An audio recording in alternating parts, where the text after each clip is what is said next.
good evening. Welcome to Sleep Tales. I hope you have found a comfortable place to rest, a quiet space where you can let go of your day. Tonight, we have a new story for you, a gentle journey about finding a home in an unexpected place. As you settle in and prepare for sleep, I invite you to subscribe to our channel so you never miss a new story. Please also drop a like on this video if you enjoy it, and feel free to leave a comment telling us where in the world you are listening from tonight. It is always a comfort to know where our stories are traveling. Now, close your eyes, take a slow, deep breath, and let the story begin. Sloane was 24 years old. Her life was a simple, quiet loop. It was a circle drawn in shades of gray. She lived in a very big city. The city was made of concrete and glass and steel. It was a place of straight lines and sharp angles. Her apartment was a small box inside a very large box. Inside her apartment, everything was neat. Everything had its place. There were no pictures on the walls. There were no bright colors. The walls were white. The sofa was gray. The small table was black. Her life was as neat and as empty as her small apartment. Every morning, the sun did not wake her. The pale gray light that pushed through the tall buildings outside her window woke her. This light was not warm. It was the color of dust. She would get out of bed and the floor would be cold under her feet. She would put on her uniform. It was a plain black shirt and black pants. There was a small green apron that went over it. The apron was the only color she wore. Her job was making coffee. She was a barista. She worked in a cafe that was always busy. It was a chain cafe, one of many just like it in the city. The name of the cafe was not important. The work was mechanical. She scooped the dark coffee beans. The machine ground them with a loud, angry noise. She tamped the grounds down into a small metal cup. The hot water hissed through the machine. The dark coffee dripped into a paper cup. She poured the hot milk. She tried to make a small leaf or a heart on top of the foam, but she was always told to work faster. Speed was more important than beauty. The faces of the customers were a blur. They were tired faces, busy faces, faces looking down at phones. They took their coffee and they left. They never saw her. She was just a pair of hands giving them what they needed to start their day. She did not feel like a person. She felt like a part of the machine. At the end of the day, she would go home. She would walk through the crowded city streets. The sounds of the city were a constant hum. Cars and buses, and the sound of many people talking all at once. She would go back to her small, quiet apartment. She would eat a simple dinner. She would read a book. The stories in the books were about other worlds, other lives, lives with color and with meaning. Then she would sleep, and the next day the circle would begin again. She was not unhappy. She was not happy. She was simply there, a ghost in her own life. She had been alone for a long time. Her mother had left when she was very small. She had only faint, dreamlike memories of her. Her father, Iman, was a wanderer. He was a man made of wind and road dust. He was never in one place for long. He would appear in her childhood for a day or a week, bringing with him the smell of the outdoors and strange, small gifts like a smooth stone or a bird's feather. Then he would be gone again. She learned not to rely on him. She learned to rely only on herself. As she grew older, he stopped appearing at all. They became estranged. Not from a fight, but from a slow, quiet drifting apart, like a boat leaving the shore with no rope to hold it. He was a ghost in her life long before he was truly gone. The story begins on a Tuesday. It was a day like any other gray Tuesday. Sloane was at work. The hiss of the espresso machine was a familiar sound. The smell of burnt coffee filled the air. Her phone vibrated in her pocket.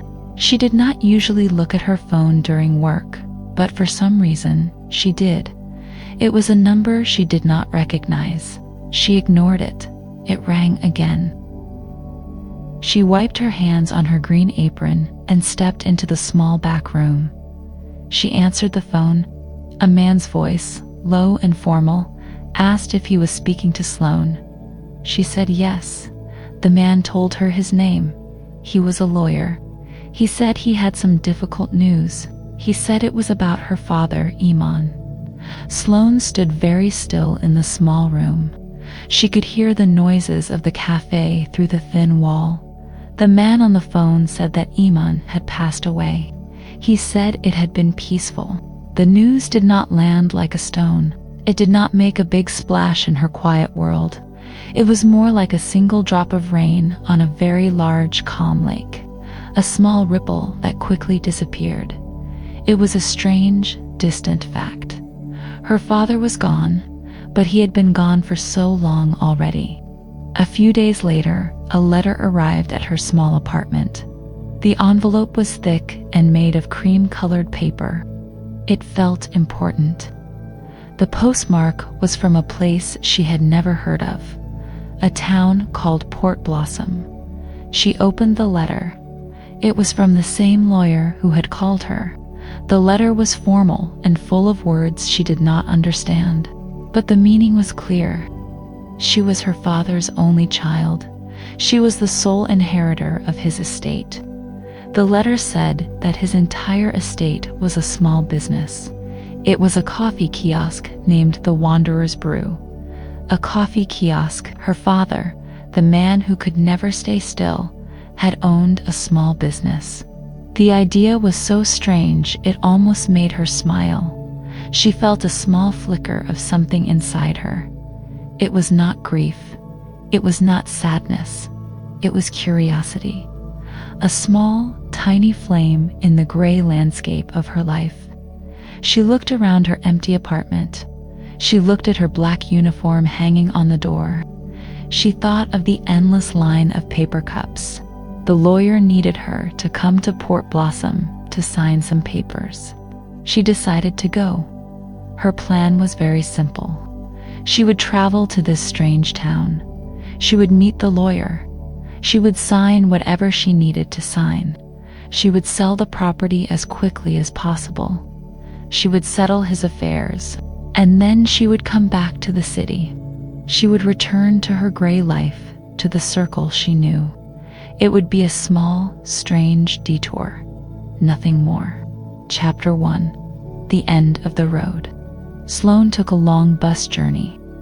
The bus station in the city was a huge, echoing space. It smelled of diesel fumes and cleaning fluid. The floor was shiny and reflected the harsh, white lights from the ceiling. People hurried in every direction, pulling small suitcases on wheels. The sound of their footsteps and the rolling of the wheels was a constant, restless noise. Sloane bought her ticket from a machine. She did not have to speak to anyone. She found her bus and stood in line with the other passengers. They were strangers, each lost in their own world of thoughts or music from their headphones. She found her seat on the bus. It was next to a large window. The seat was covered in a rough, patterned fabric that was slightly worn. She put her small bag on the seat next to her. She did not have much to pack, just a few changes of clothes and a book. The bus pulled away from the station with a deep sigh of its brakes. For a long time, the view from the window was just more of the city. Tall buildings made of glass that reflected the gray sky. Endless rows of smaller buildings, all made of the same brown and gray brick. Streets filled with cars that did not seem to be moving. The bus moved slowly through the thick traffic. Sloane watched the city slide by. She had lived here her whole life, but she felt no connection to it. It was just a place, a very large, very loud place. After an hour, the city began to change. The buildings grew smaller. There were spaces between them. She began to see trees. Not the small, sad trees planted in squares of dirt on the sidewalk, but large, real trees with wide branches. The concrete and glass slowly gave way to green fields. The bus started to move faster. The hum of the engine was a steady, calming sound. Sloane leaned her head against the cool glass of the window. The fields stretched out like a green blanket. There were small houses with red roofs and wisps of smoke coming from their chimneys. There were cows and sheep standing still in the fields, chewing slowly. The world outside the window was quiet and slow.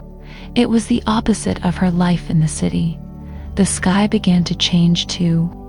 In the city, the sky was just a pale strip between the tops of the buildings. Here, the sky was huge. It was a vast, open bowl of blue and white. The clouds were big and slow-moving, like giant, lazy ships. Sloane watched them for hours. She did not read her book. She just watched the world change. The journey took most of the day. The sun began to sink lower in the sky, painting the clouds in soft colors of orange and pink. Then she saw it. A dark blue line on the horizon. At first, it was just a color, but as the bus got closer, the line grew wider, and she knew what it was. It was the sea. She had not seen the sea since she was a very small child. She remembered her father taking her once. She remembered the feeling of wet sand between her toes and the loud rushing sound of the waves. The memory was faint, like a very old photograph. The bus followed a winding road along the coast. The smell of the air began to change. Through the small vents of the bus, she could smell salt. It was a clean, sharp smell that was very different from the city's smell of exhaust and garbage. The bus finally slowed down. It turned into a small town. A sign made of wood with faded white letters said, "Welcome to Port Blossom." This was the place. Port Blossom was small. It looked like it had been there for a very long time. The buildings were made of wood and stone. They were painted in colors that had been bright once, but were now faded by the sun and the salt air. Blue, yellow, and green houses stood in neat rows. The streets were quiet. There were only a few cars parked along the side of the road. A handful of people walked on the sidewalks. They did not hurry. They moved with a slow, easy pace. The bus stopped in a small square in the center of the town. This was the last stop. Sloane got off the bus. The air was cool and damp on her skin. It was filled with the sound of seagulls crying in the distance and the faint, constant murmur of the waves. It smelled of salt and rain and something else, something green and wild. It was a world away from the noise and the smells of her city. She took the letter from her bag. The lawyer's office was on a street called Harbor Lane. She asked a woman who was watering flowers in a window box for directions. The woman smiled a warm, genuine smile and pointed down a narrow cobblestone street. The lawyer's name was Mr. Gable. His office was a small, tidy room on the ground floor of a stone building. The office smelled of old paper and furniture polish.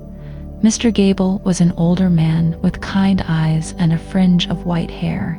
He stood up when she entered and shook her hand.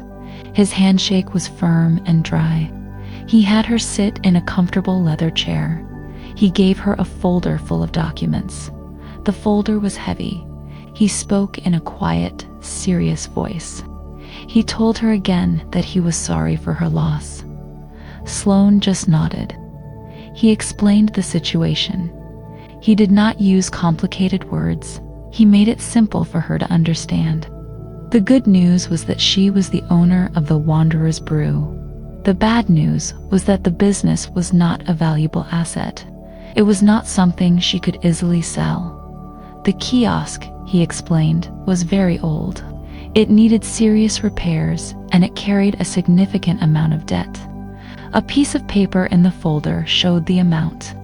It was a large number, much larger than the small amount of money she had saved in her bank account. Sloane stared at the number. She felt a cold, heavy feeling in her stomach. This was not a simple detour. This was a problem. A big problem. Mr. Gable then handed her a single, old-fashioned iron key. It was heavy and slightly rusted. "This is the key to the kiosk," he said. He looked at her with sympathy in his kind eyes. He could see the disappointment on her face. Sloane left the lawyer's office feeling numb. She walked down Harbor Lane towards the sea. The sun was setting now, and the water was a shimmering sheet of gold and orange. It was beautiful, but she did not see the beauty. She was thinking about the number on that piece of paper. She was thinking about her father. A wave of anger washed over her.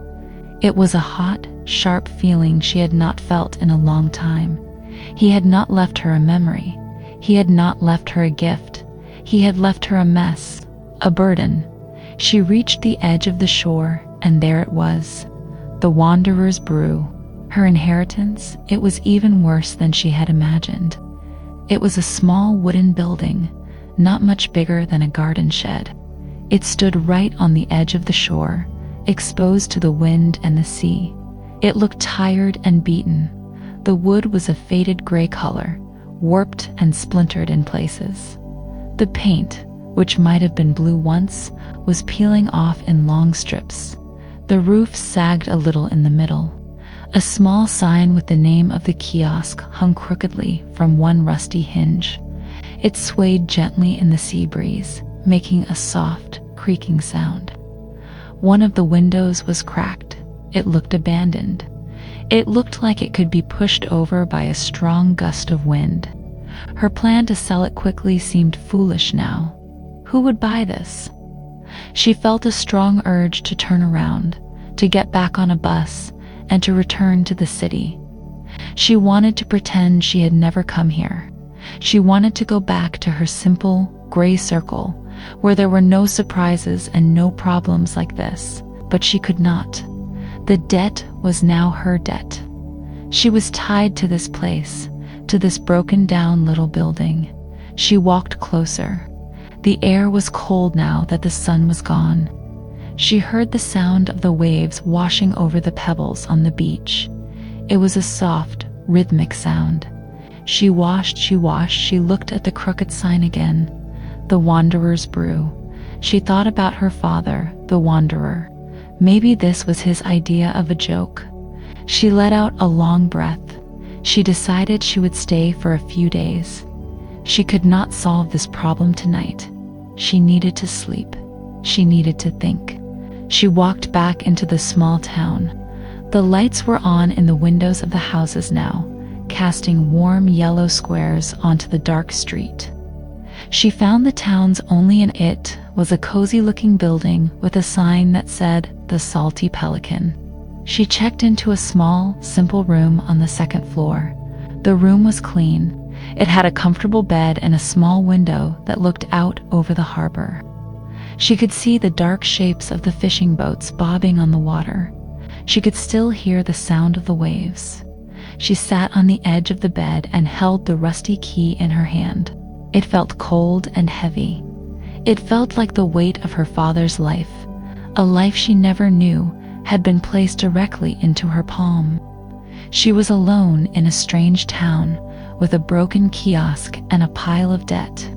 This was not the simple trip she had planned. This was the beginning of something new and difficult. She did not know if she was strong enough for it. She lay down on the bed and closed her eyes, and the sound of the sea filled the quiet room. Chapter 2: A Box of Secrets. The next morning, Sloane woke up to a sound she did not recognize. It was not the low rumble of traffic from the street below her window. It was not the distant wail of a siren. It was a sharp, lonely cry. She opened her eyes. The light in the room was soft and gray, but it was a different kind of gray from the city light. It was the gray of a morning mist, a gentle light that seemed to hold moisture within it. The sound came again, a piercing call. She got out of bed and went to the small window. She looked out over the harbor. The water was calm and the color of slate. A handful of large white birds were perched on the wooden posts that stuck out of the water. One of them opened its beak and made the crying sound again. Seagulls. That was the sound. Below her window, the small town of Port Blossom was beginning to stir. A man in a thick wool sweater and rubber boots walked down the quiet street. A coil of rope slung over his shoulder. A light turned on in the window of a bakery across the square, and a moment later, she could smell the warm, sweet scent of baking bread on the damp air. Everything was slow. Everything was quiet. It felt like a different world, a different time. She felt a familiar knot of anxiety tighten in her stomach. The mess of the kiosk, the folder full of debt, the heavy iron key sitting on the small table next to her bed. The problems of yesterday were still here this morning. She had slept, but they had not gone away. For a moment, she thought about packing her small bag. She could leave the key on the table. She could walk to the bus stop and buy a ticket back to the city. She could go back to her neat, gray life and pretend this place did not exist, but she knew she could not. The debt had her name on it now, and there was another feeling, a small and persistent one, the feeling of curiosity. She wanted to see the inside of that broken little building. She needed to know what her father had left behind. She dressed slowly. She put on a pair of simple jeans and a warm sweater. The clothes felt different here, more practical. In the city, she chose clothes to be invisible. Here, she needed clothes for the cool, damp air. She went downstairs. The inn was quiet. She left without seeing anyone. The air outside was cold and tasted of salt. She walked through the sleeping town towards the shore. Her footsteps were loud on the empty street. She passed the general store with its dark windows. She passed the small houses with their curtains still drawn. The town felt like it was holding its breath, waiting for the sun to rise. She reached the edge of the shore. The kiosk was there, a dark shape against the gray morning sky. It looked even smaller and more pathetic in the pale light. The sea was calm, making a soft, shushing sound as small waves folded onto the pebbled beach. The sound was constant and gentle. She walked up to the crooked wooden door. She took the heavy, rusty key from her pocket. Her hand was cold. The key was even colder. She put the key into the lock. It was a struggle. The metal was old and stiff from the salt air. She had to turn it with both hands, putting her shoulder against the door. For a moment, she thought it would not open. She thought the lock was rusted shut forever. Then, with a loud, grating crack, the lock turned. The sound was sharp and ugly in the morning quiet. She took a deep breath and pulled the handle.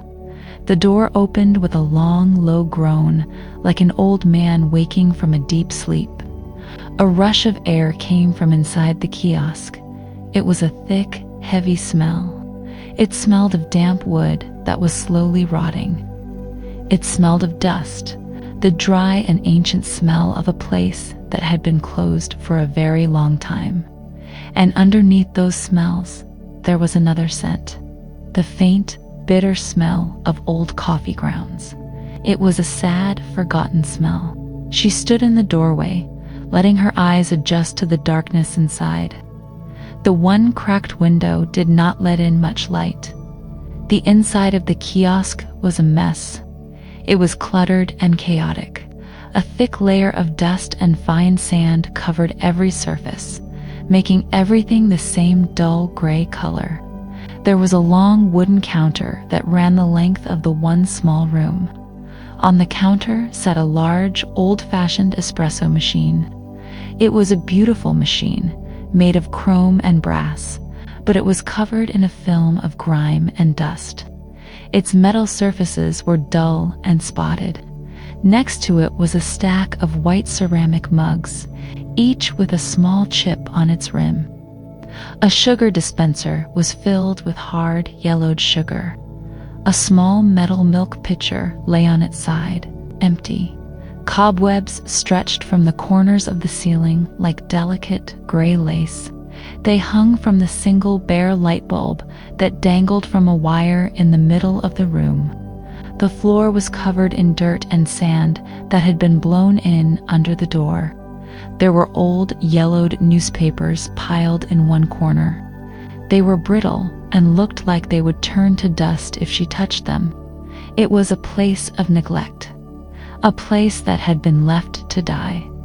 Sloane felt that wave of anger at her father again. How could he have left things like this? This was not a business. This was a ruin. Her first thought was to close the door and walk away. Her plan to sell seemed impossible. She would have to pay someone just to haul all this junk away. But she had come this far. She had the key. She had opened the door. She felt she had to do something.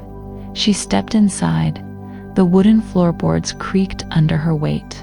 It left a clean streak in the thick layer of grime. Where to even start? It seemed like an impossible task. She decided to start with the floor. If she could just clear a space to stand, a space to think, that would be a beginning. She looked around for a broom. She found one leaning in a corner, half hidden behind a sack of something hard and lumpy. The broom was old. The handle was smooth and worn from use. The bristles were bent and stiff. She took the broom and started to sweep. The work was slow and methodical. She started at one end of the small room and worked her way towards the door. The sweeping sound was rough and scratchy. With each push of the broom, a cloud of gray dust rose into the air. The dust danced in the single, weak beam of light that came through the cracked window. It made the air thick and hard to breathe. She swept up old receipts, dried leaves, and a surprising amount of sand. It was as if the beach itself had tried to reclaim this little building. It took a long time just to sweep the small floor. When she was done, she had a large pile of dirt and dust and forgotten things by the door. The floor was not clean, but it was clearer. She could see the old, wide wooden planks now. She felt a small sense of accomplishment. It was a tiny victory, but it was a start. Next, she decided to tackle the counter. She needed to find a rag and some water. She looked under the counter. There were a few shelves cluttered with more junk. Old tins, empty bottles, and a jumble of strange-looking tools she did not recognize. She found a stack of what used to be clean cloths. They were stiff and yellow with age, but they would have to do. Finding water was harder. There was a small sink behind the counter, but when she turned the handle, only a rusty, gurgling sound came out. No water, of course. Why would anything be easy? She remembered seeing a public water tap near the start of the pier. She found an old plastic bucket under the sink. It was dusty, but it did not have any holes. She took the bucket and walked out of the kiosk back into the morning light. The sun was higher now, and the gray mist was beginning to burn away. The sky was turning a soft, pale blue. The town was more awake now. She saw a few more people walking, nodding a simple hello as she passed. They looked at her, then at the open door of the kiosk, with open curiosity on their faces. She filled the bucket with cold, clear water from the tap. It was heavy, and she had to carry it with both hands. She walked slowly back to the kiosk, trying not to spill any. Back inside, the water looked dark in the dim light. She dipped one of the old cloths into the bucket. The water immediately turned a murky brown. She squeezed the cloth out and started to wipe down the long wooden counter. The layers of grime were thick. She had to scrub hard. First, the loose dust came away. Then, a sticky, greasy layer underneath. It took many rinses in the bucket of dirty water, but slowly she began to see what was underneath. The counter was made of a beautiful, dark wood. It had a deep, rich color, like dark honey. The grain of the wood was full of swirls and patterns. As she cleaned, she found small marks and scratches in the wood. A series of small dents where maybe a mug had been put down too hard, over and over again. A long, thin scratch near the edge. A dark, circular stain where something hot had been left for too long. These were not damages. They were signs of life. They were the ghosts of 1,000 cups of coffee, 1,000 quiet moments that had happened in this place. She was not just cleaning a counter, she was uncovering a history. The work was hard on her back and her arms, but it was simple. It did not require any thought. Wipe, scrub, rinse. Wipe, scrub, rinse. The repetitive motion was calming. It was better than sitting in her room at the inn, thinking about the debt. It was better than standing still and feeling helpless. She was doing something. She was making a small, clean space in the middle of a big mess. After she finished the counter, she started on the shelves underneath. They were filled with clutter. She took everything off the shelves, one item at a time. She wiped down each empty tin. She washed the old, empty bottles. Most of it was junk. She made a pile of things to throw away. But she kept a few things. A heavy glass jar that felt nice in her hands. She was clearing away the old and the useless, while she was cleaning the lowest shelf in the darkest corner under the counter. Her hand brushed against something that was not a shelf. It was wood, but it felt different. It was a panel. She pushed on it. It did not move. It seemed like just the back wall of the cupboard, but there was a small gap along one edge, almost too small to see. She used her fingernails to pry at the edge of the panel. It was stuck. She had to find something to use as a lever. She found a long, old metal spoon. She wedged the end of the spoon into the gap and pushed. The wood creaked and groaned in protest. Then, with a soft pop, the panel came loose. It was a false back. Behind the panel was a small, dark, empty space. And inside this hidden space, there was a box. It was not a big box. It was a simple wooden box, about the size of a shoebox. It was made of a dark, smooth wood, the same color as the counter. It had a small, simple brass latch on the front. There was no lock. The box was not covered in dust. It looked like it had been protected in its hiding place. Sloane's heart beat a little faster. This was different. This was not junk. This was something hidden, something secret. She reached into the dark space and lifted the box out. It was heavier than she expected. She placed it carefully on the clean patch of the counter she had just scrubbed. She stood for a moment, just looking at it. She was almost afraid to open it. What if it was full of more problems? What if it was just more disappointment? But she had to know. She reached out and her fingers touched the cool metal of the brass latch. She lifted it. The latch made a small, satisfying click. She opened the lid of the box. The first thing she saw was a collection of small glass jars. They were arranged neatly inside the box, nestled in what looked like dried moss. There were maybe a dozen of them. Each jar was sealed with a small cork stopper, and each jar was filled with something different. She picked one up. Inside were tiny, bright yellow flowers. They looked like drops of solidified sunshine. Another jar was filled with dried purple buds that she recognized as lavender. A third held dark, spiky green needles that smelled sharply of pine when she uncorked it. There were jars with strange, dark seeds, jars with curled up pieces of dried bark, a jar filled with what looked like pale, crystallized salt. They were beautiful. They were a collection of colors and textures from the world outside. Underneath the jars, there was something else. She lifted the jars out one by one, placing them carefully on the counter. Underneath, there was a stack of small notebooks. There were 3 of them. They were not new, store-bought notebooks. They looked handmade. The covers were made of soft, worn leather, tied together with a simple piece of string. The paper inside was thick and creamy. She picked up the top notebook. The leather cover felt warm and smooth in her hands. She opened it. The pages were filled with handwriting. It was her father's handwriting. She recognized it from the few short postcards he had sent her as a child. It was messy and slanted, a mix of cursive and print. It looked like the writing of someone whose thoughts were moving faster than their hand.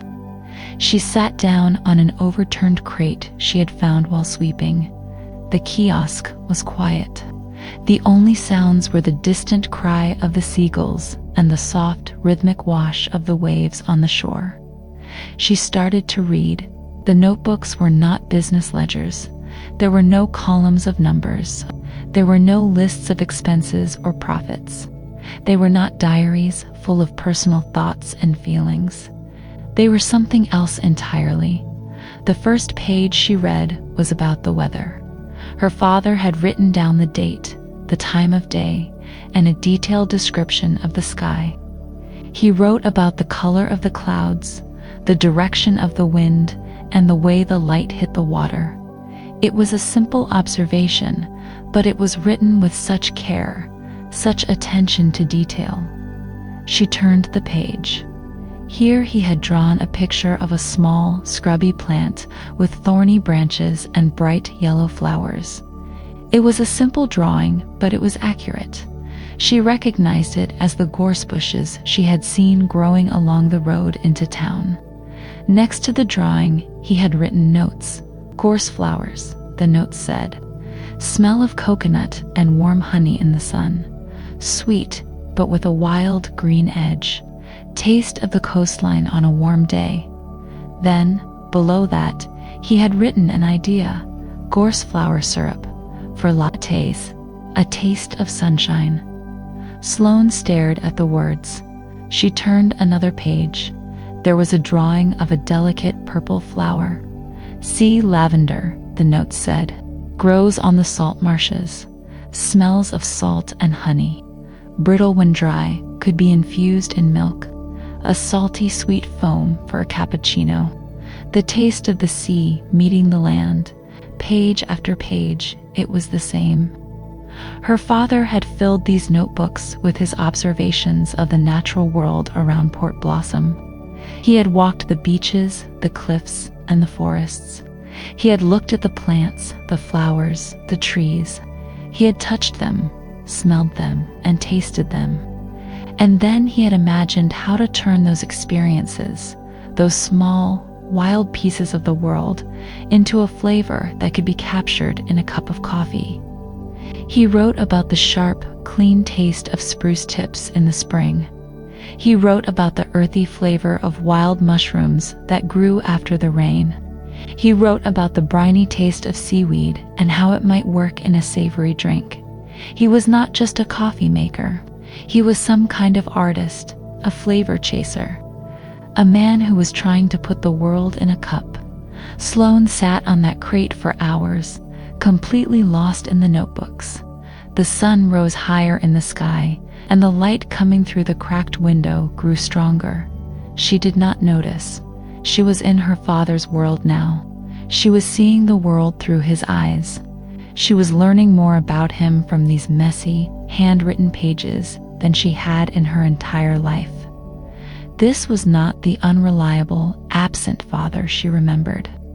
This was a man who paid attention, a man who saw magic in the small things, a man who was deeply, passionately connected to the world around him. In the bottom of the box, underneath the last notebook, she found one more thing. It was a small, folded piece of paper. She unfolded it carefully. It was a recipe, written in the same messy hand.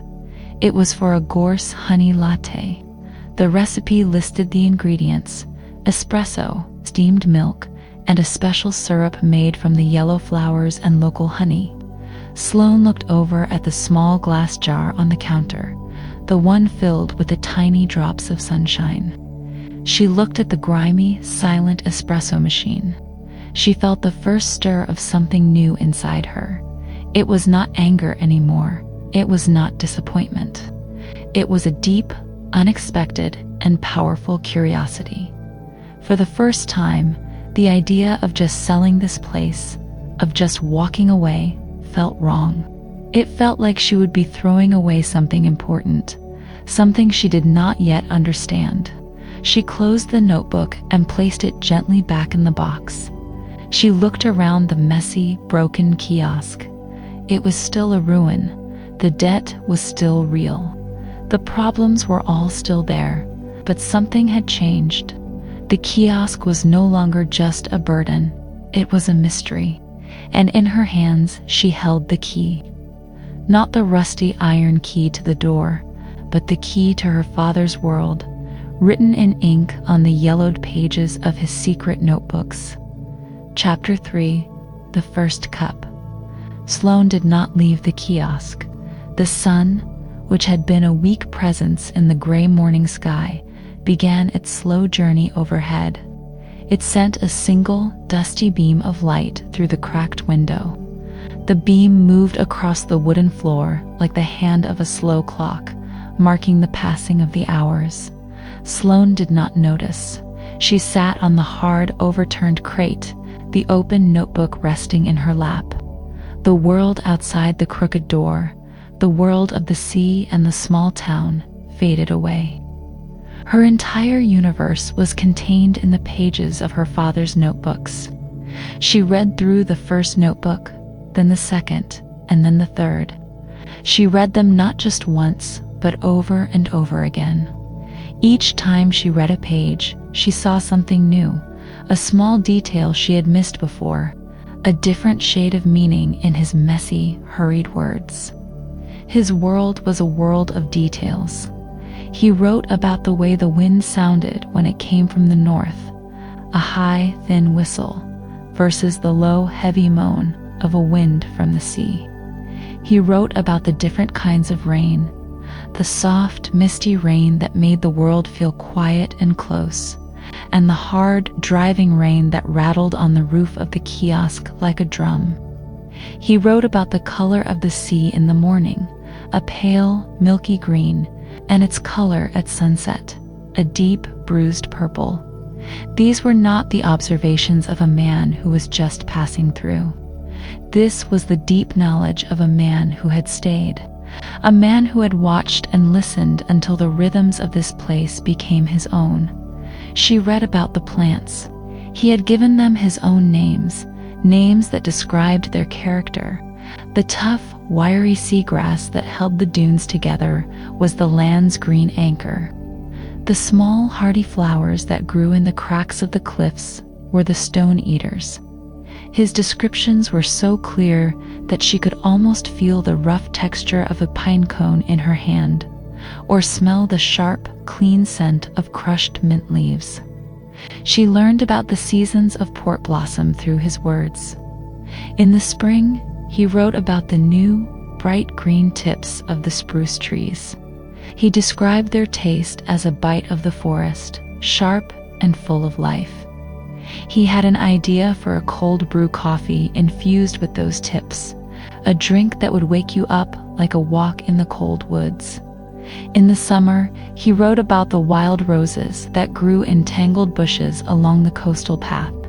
He described their soft pink petals and their sweet, heavy scent. He imagined a rose petal sugar to sprinkle on top of a cappuccino, a touch of summer sweetness. In the autumn, he wrote about the dark purple elderberries that hung in heavy clusters.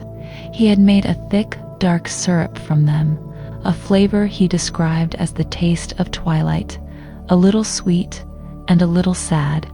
He suggested adding a single drop to a dark espresso to give it a hint of mystery. In the winter, he wrote about the bare black branches of the trees against the white sky. He wrote about the quiet of the snow. He found beauty even in the starkness of the cold months. He wrote about drying orange peel and cloves by the small stove he must have had in the kiosk, and grinding them into a powder to mix with coffee, a drink to hold the warmth in your hands. Sloane felt like she was walking beside him. She was seeing the world as he saw it, and she was beginning to understand him. He was not a man who ran away from things. He was a man who ran towards them. He ran towards new flavors, new smells, new sights. His wandering was not aimless. It was a search for the secret language of the world. And here, in this small, weather-beaten town, it seemed he had found it. He had stopped wandering. He had started to listen. The light in the kiosk began to fade. The single sunbeam on the floor grew long and thin, and then it was gone. The dusty air inside grew cool. Sloane shivered, but she did not move. She lit a small old candle she found in one of the drawers. The flame flickered, casting long dancing shadows on the walls. The kiosk felt like a small, safe cave in the growing darkness.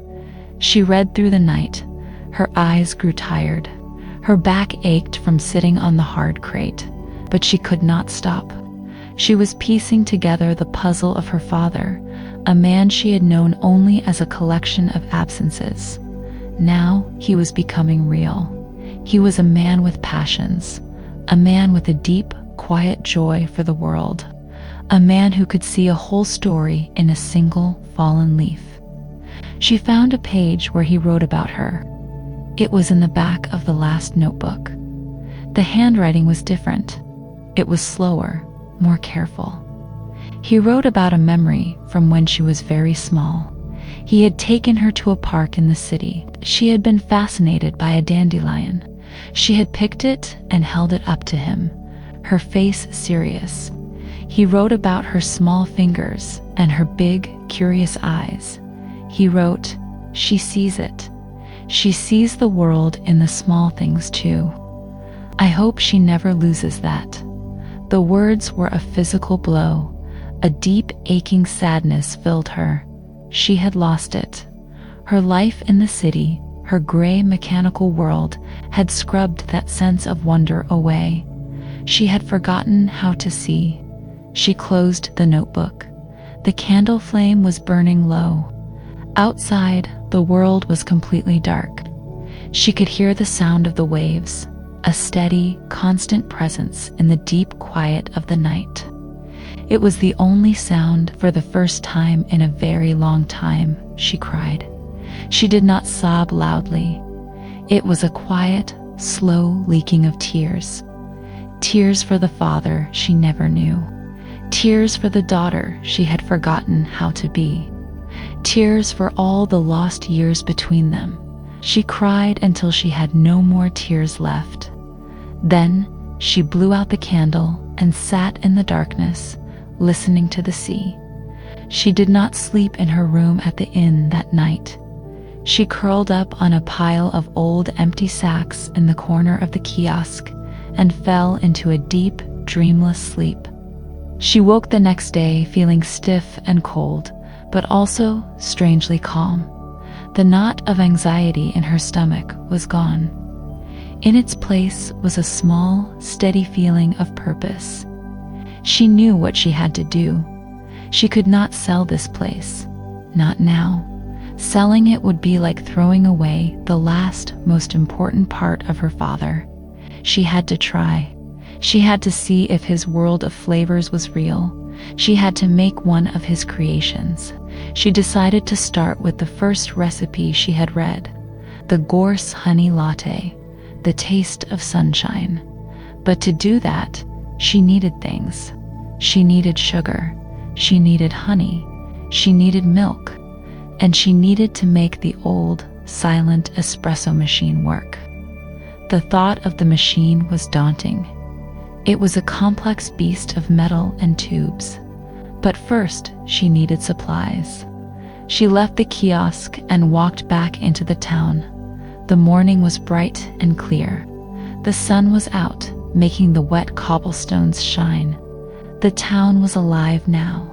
Fishing boats with colorful flags were chugging out of the harbor. People were walking, talking, going about their day. It was still quiet compared to the city, but it was a living quiet. She found the general store. It had a simple sign that said Maeve's. A small bell on the door jingled as she went inside. The store was like a trip back in time. The air smelled of wood, soap, and a dozen different spices all at once. The shelves were crammed with everything you could possibly need, from cans of soup to coils of rope, from rubber boots to balls of wool.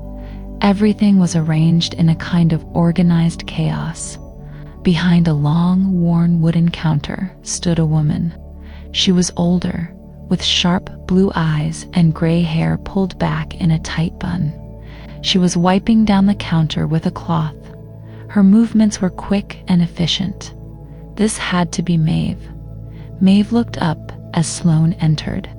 Her sharp eyes took in Sloane's city clothes, her tired face, her general look of being out of place. Maeve did not smile. She just watched Sloane, her expression unreadable. Sloane felt like she was being measured and judged. "Can I help you?" Maeve's voice was as sharp and no-nonsense as her eyes. Sloane told her what she needed: sugar, a small jar of honey, a bottle of milk. Maeve got the items without a word. She moved with a surprising quickness, her feet barely making a sound on the creaking wooden floorboards. She placed the items on the counter. "Anything else?" she asked. Sloane hesitated. She felt a strange urge to explain, to tell this woman about the notebooks, about her father, about her plan. But the look on Maeve's face stopped her. It was a look of deep suspicion, the look of a local who has seen many outsiders come and go. So Sloane just shook her head. "No, that's all." She paid for her items. Maeve's hand was rough and strong as she took the money. As Sloane turned to leave, Maeve spoke again. "You're Eamon's girl," she said. It was not a question. It was a statement of fact. Sloane turned back. "Yes," she said quietly. Maeve just nodded slowly, her sharp eyes searching Sloane's face. "He owed me for 3 months of coffee beans," she said, her voice flat. Then she turned back to her work, wiping the already clean counter. The conversation was over. Sloane left the store feeling small and discouraged. The brief encounter had been like a splash of cold water. It reminded her that this town was not a storybook. It was a real place, with real people and real debts. Her father was not just a romantic figure in a notebook. He was a man who had not paid his bills. She walked away from the center of town towards the harbor. She needed to clear her head. The harbor was a busy, messy, beautiful place. The smell of fish and salt and diesel fuel was strong. The fishing boats, painted in bright blues and reds, were tied to the docks. Men in heavy sweaters and boots were mending nets, their hands moving with a practiced hypnotic rhythm. She saw him then, a young man sitting on the edge of the pier. He was mending a large green net that was spread out over the wooden planks. He was focused on his work, his fingers weaving a small wooden shuttle in and out of the holes in the net. He looked up as she approached, as if he sensed her presence. He had a quiet face and dark, wavy hair that was being tossed by the sea breeze. He was not smiling, but his eyes were kind. He gave her a small, simple nod of his head. A hello, Sloane, feeling shy and out of place, just nodded back. Then she walked on. The small, silent interaction was the opposite of her meeting with Maeve. It was a moment of simple, uncomplicated human connection. It made her feel a little less like a complete outsider. She walked back to the kiosk, feeling a renewed sense of determination. She had the notebooks. She had the ingredients. Now she just had to face the machine. The espresso machine was a monster.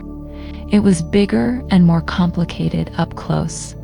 The chrome was so tarnished it was almost gray. The brass fittings were green with corrosion. It looked like an artifact from a forgotten age. She had no idea where to start. In her job in the city, the machines were new and digital. A man came once a month to service them. She had never had to look inside one. She found a toolbox under the counter. It was her father's. It was filled with old, well-used tools, wrenches and screwdrivers with smooth wooden handles that were dark with grease and sweat. She picked up a wrench. It felt heavy and solid in her hand. She spent the next several hours taking the machine apart. It was a slow, frustrating process. Every nut and bolt was stiff and crusted with rust. Her knuckles got scraped, and her fingers were sore. But with each piece she removed, she learned a little more about how the machine worked. She took off the outer panels. Inside was a maze of copper pipes. A heavy brass boiler and a web of wires was covered in a thick layer of old hardened coffee grounds and mineral scale from the water. It was a mess. She spent hours cleaning each individual piece. She scrubbed the copper pipes until they shone a bright, rosy color. She scraped the scale out of the boiler. She polished the tarnished chrome until she could see her own tired face reflected in it. It was hard, physical work. Her arms ached. Her back was sore. She was covered in grease and grime. But as she worked, a strange thing happened. She felt a connection to the machine. She was not just cleaning it, she was bringing it back to life. She was learning its secrets. And as she worked, she thought about her father. He must have done this. He must have known this machine inside and out. He must have stood here in this small space, his hands covered in the same grease, carefully cleaning and fixing each part. She was following in his footsteps. She was learning his trade. It was a wordless conversation with him, a connection forged through shared work. Finally, after what felt like an entire day, the machine was clean.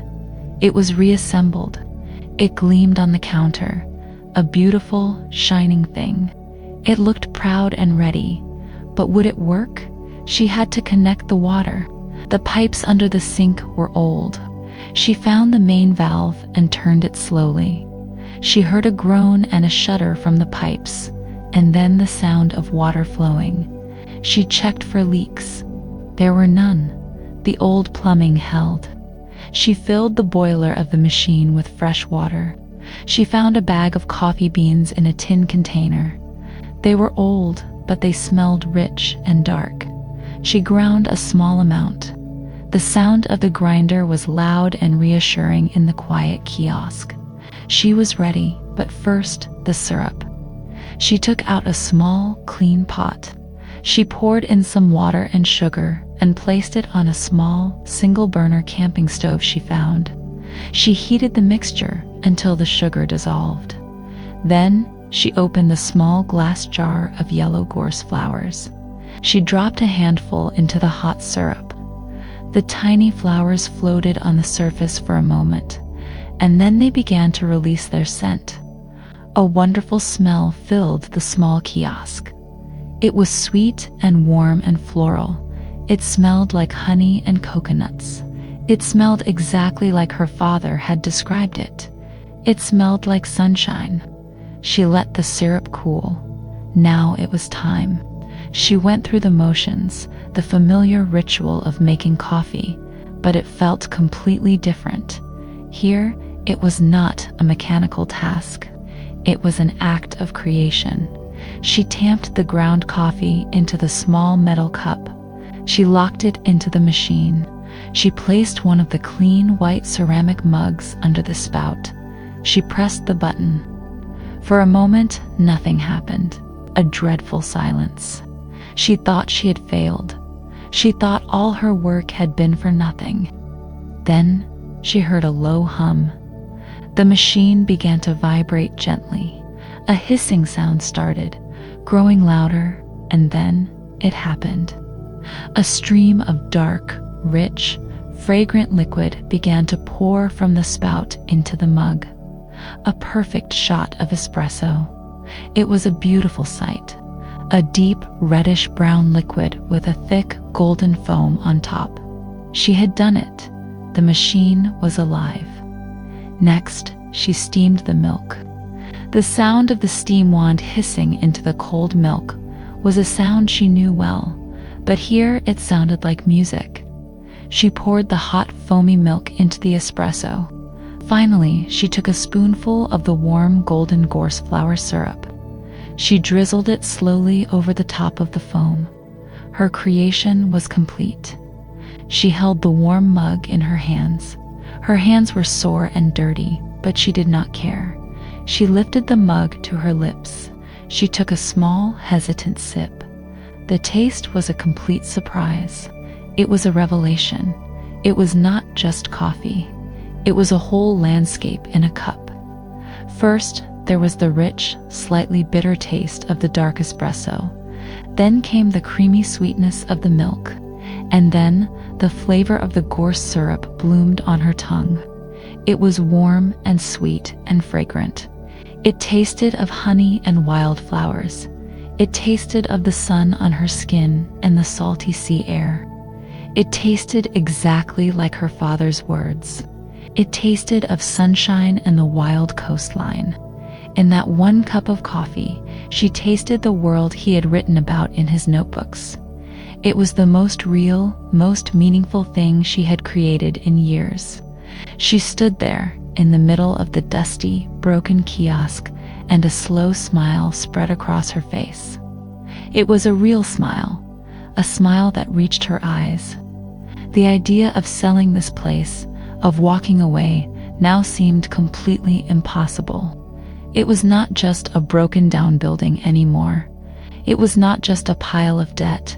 It was a legacy. It was a box of secrets waiting to be opened, and she was the only one who had the key. Chapter 4: The Open Door.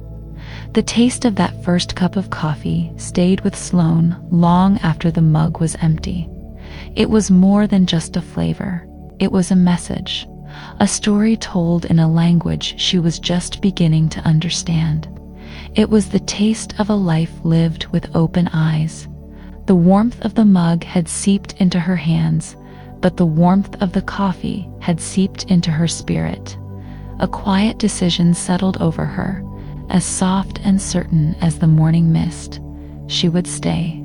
She would not run back to the gray city. She would not let this place, this last piece of her father, be taken away. She went back to her room at the inn and took out the small notebook where she kept track of her money. She had a little bit of savings. It was money she had carefully put away, a small wall of security against the uncertainties of her city life. It was not much. It was certainly not enough to pay off the large debt her father had left, but maybe, just maybe, it was enough to begin, enough for 1 month. She made a new, simple plan. 1 month. She would give herself 1 month to turn this broken kiosk into something real. She would use her savings to fix it up, to buy the supplies she needed. She would try to sell the coffee her father had dreamed of. If at the end of the month she had failed, then she would accept it. She would sell what she could and face the consequences, but she had to try. It was a huge risk. The thought of her savings disappearing, of having nothing to fall back on, sent a cold wave of fear through her. But the memory of that coffee, the taste of sunshine, was stronger than the fear. The next day, the real work began. The kiosk was no longer a place of discovery. It was a project. A huge, overwhelming project. She started with the things that needed to be thrown away. She was ruthless. The pile of junk she had swept into a corner was just the beginning. She cleared out the damp, rotting sacks. She threw away the old, brittle newspapers. She emptied the shelves of every cracked and useless item. She filled old boxes with trash and carried them, one by one, to the town's small disposal area. The physical work was cleansing. With every piece of junk she removed, she felt like she was clearing away not just her father's neglect, but her own sense of hopelessness. She was making space. She was creating a blank canvas. After the kiosk was empty, truly empty for the first time, she started to clean. This was a deeper cleaning than before. She scrubbed the wooden walls with a stiff brush and a bucket of hot, soapy water. The wood was dark with years of grime and sea salt. As she scrubbed, a lighter, warmer color began to emerge. It was a slow, painstaking process. Her arms ached with the repetitive motion. The skin on her hands became red and raw, but she kept going, panel by panel, until the entire interior of the small building glowed with a soft, clean light. She found small marks on the walls as she cleaned, a series of pencil lines in one corner, marking a child's height, though she could not imagine who the child would have been. A barely visible, faded list of words in her father's handwriting, tucked away behind a loose board: seaweed, brine, storm, whisper. It was like he had been trying to capture the essence of the place in 4 words. She turned her attention to the single, cracked window. It looked out over the sea. The crack was a long, jagged line that distorted the beautiful view. It made the horizon look broken. She knew she had to fix it. This was a task that felt beyond her skills. In the city, if something was broken, you called someone to fix it. Here, she was on her own. She went to Maeve's general store. The bell jingled. Maeve was there, standing behind her counter, as still and watchful as a hawk. Sloane asked her, her voice hesitant, if she sold glass for windows. Maeve gave her a long, hard look. "Don't sell glass," she said flatly, "but old man Hemlock's shed is full of it. He passed on last winter. His wife would probably be glad to get rid of some." She gave Sloane directions to a small cottage on the edge of town. It was the first piece of real help Maeve had offered. It was not offered with a smile, but it was help nonetheless. Sloane found the cottage. A small, kind-faced woman with hands stained by garden dirt showed her to the shed. The shed was a treasure trove of forgotten things, and there, stacked carefully against one wall, were several old panes of glass. The woman would not take any money for one. "Eamon fixed my fence once," she said with a soft smile. "Said the wind had a story to tell, and he wanted my roses to hear it properly. He was a strange man, but a kind one." Sloane carried the heavy, fragile pane of glass back to the kiosk, her heart a little lighter. Replacing the glass was a slow, delicate operation. She had to carefully chip away the old, hard putty that held the broken pane in place. Her hands were clumsy. She broke a corner of the new pane trying to fit it in. Frustration rose in her, hot and sharp. She felt the urge to give up, to sit down and cry. Just then, a shadow fell over her. She looked up. It was the young fisherman she had seen on the pier, the one with the quiet eyes. He did not say a word. He just pointed to the tool she was using, a small, inadequate knife. He held out his hand. In his palm was a proper putty knife. its blade thin and flexible. He also held a small ball of fresh, pliable putty. He must have seen her struggling from the harbor. Sloane gave him a grateful look. He stayed with her, not helping directly, but just being there. His quiet, calm presence was steadying. He showed her, with simple gestures, how to press the putty into the frame to create a smooth, even seal.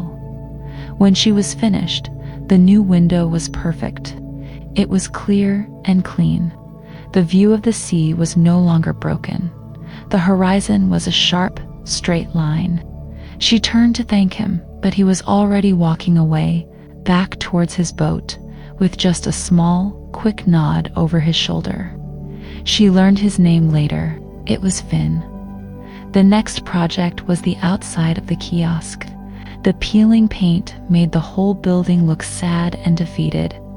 She knew she had to paint it. She found several old cans of paint tucked away in a corner, left behind by her father.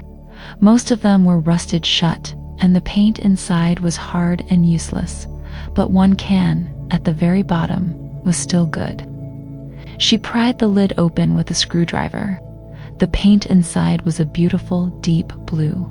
It was the color of the sea on a clear summer day. Painting was another long, slow job. First, she had to scrape off all the old, flaking paint. The tiny chips of paint blew away in the sea breeze like colorful snow. Then, she had to prime the bare wood, a smelly, sticky task. Maeve had been right. The salt air was harsh. The primer would protect the wood. She spent 2 full days just preparing the surface. Then she began to paint. The first stroke of the deep blue color on the pale, primed wood was a magical moment. It was a moment of transformation. The kiosk began to come alive. She painted with long, even strokes. The work was meditative. She did not think about the debt. She did not think about her old life. She just thought about the color, about the feel of the brush in her hand, about the slow, steady change happening before her eyes. People from the town would walk by and stop for a moment to watch her. They did not say much, a nod, a small smile, but she could feel their curiosity turning into a quiet kind of respect. They saw her work. They saw her commitment. She was no longer just the outsider, the city girl who had come to deal with her father's mess. She was becoming a part of the landscape. Finn started stopping by every day. He never stayed long. He would appear in the late afternoon after he had finished with his boat. He would bring her a small gift. One day it was 2 fresh mackerel, their skin shining like silver. He left them on a clean cloth for her, with no explanation. Another day it was a handful of flat, smooth stones, perfect for skipping on the water. He taught her how to do it, how to flick her wrist just right to make the stone dance across the surface of the calm evening sea. He did not talk much, but he showed her things. He pointed out the different seabirds, naming each one. He showed her how to read the tides by looking at the line of seaweed on the beach. He would bring her small, wild things, a sprig of salty sea spinach, a handful of tiny, sweet, wild strawberries he had found growing in a sheltered spot on the cliffs. He was showing her the world from her father's notebooks. He was making it real. A quiet, comfortable friendship grew between them, built not on words, but on shared silence and small acts of kindness. Maeve softened, too, in her own slow way. Sloane went to her store every day for small things: sandpaper, more brushes, a box of nails. Maeve started to talk to her in short, clipped sentences. She would offer advice. "That blue is a good color," she said one day, looking at the half-painted kiosk. Iman tried to paint it yellow once. Looked like a sick chicken. He washed it off the next day. Another time, as Sloane was buying tea, Maeve told her a small story. "Your father used to come in here and smell all the different spices," she said, her voice a little softer than usual. "Never bought any, just smelled them. Said he was collecting scents." These small stories were like precious gifts. They were tiny windows into her father's life. They filled in the gaps in the notebooks. After 2 weeks of relentless work, the kiosk was transformed. The outside was a beautiful, solid sea blue. The sign, which Finn had helped her fix, hung straight and proud. The new window gleamed in the sun. The inside was clean and simple. The dark wood of the counter shone. The espresso machine was a gleaming sculpture of chrome and brass. The old tins she had saved were filled with sugar and spoons. It was a new place. It was her place.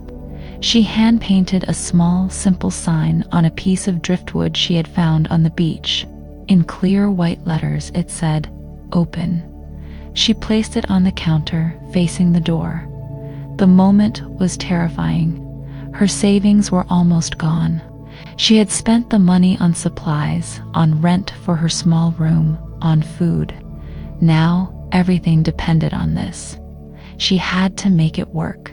The first day was painfully slow. She opened the door early in the morning. The air was cool and the sea was calm. She made herself a coffee. She sat and waited. She watched the town wake up. Fishermen walked past on their way to the boats. They glanced at the open door, at the clean blue building, but they did not stop. Hours passed. The sun climbed higher. A knot of doubt began to form in her stomach. Had she been a fool? Had she created this beautiful little place for no one? Around mid-morning, 2 old fishermen stopped. They peered inside, their faces wrinkled from years of sun and sea. "You open then?" one of them asked, his voice gruff. "Yes," Sloane said, her own voice barely a whisper. "Just coffee." The other one asked, "Black?" Sloane nodded. "Yes, I can make you a black coffee." They came in and stood awkwardly by the counter. She made their coffee. Her hands were shaking slightly. She used the best beans she could afford from Maeve's store. She ground them fresh. The rich, wonderful smell of coffee filled the small space. She handed them the steaming mugs. They paid with a handful of worn coins. They took their coffee and left without another word.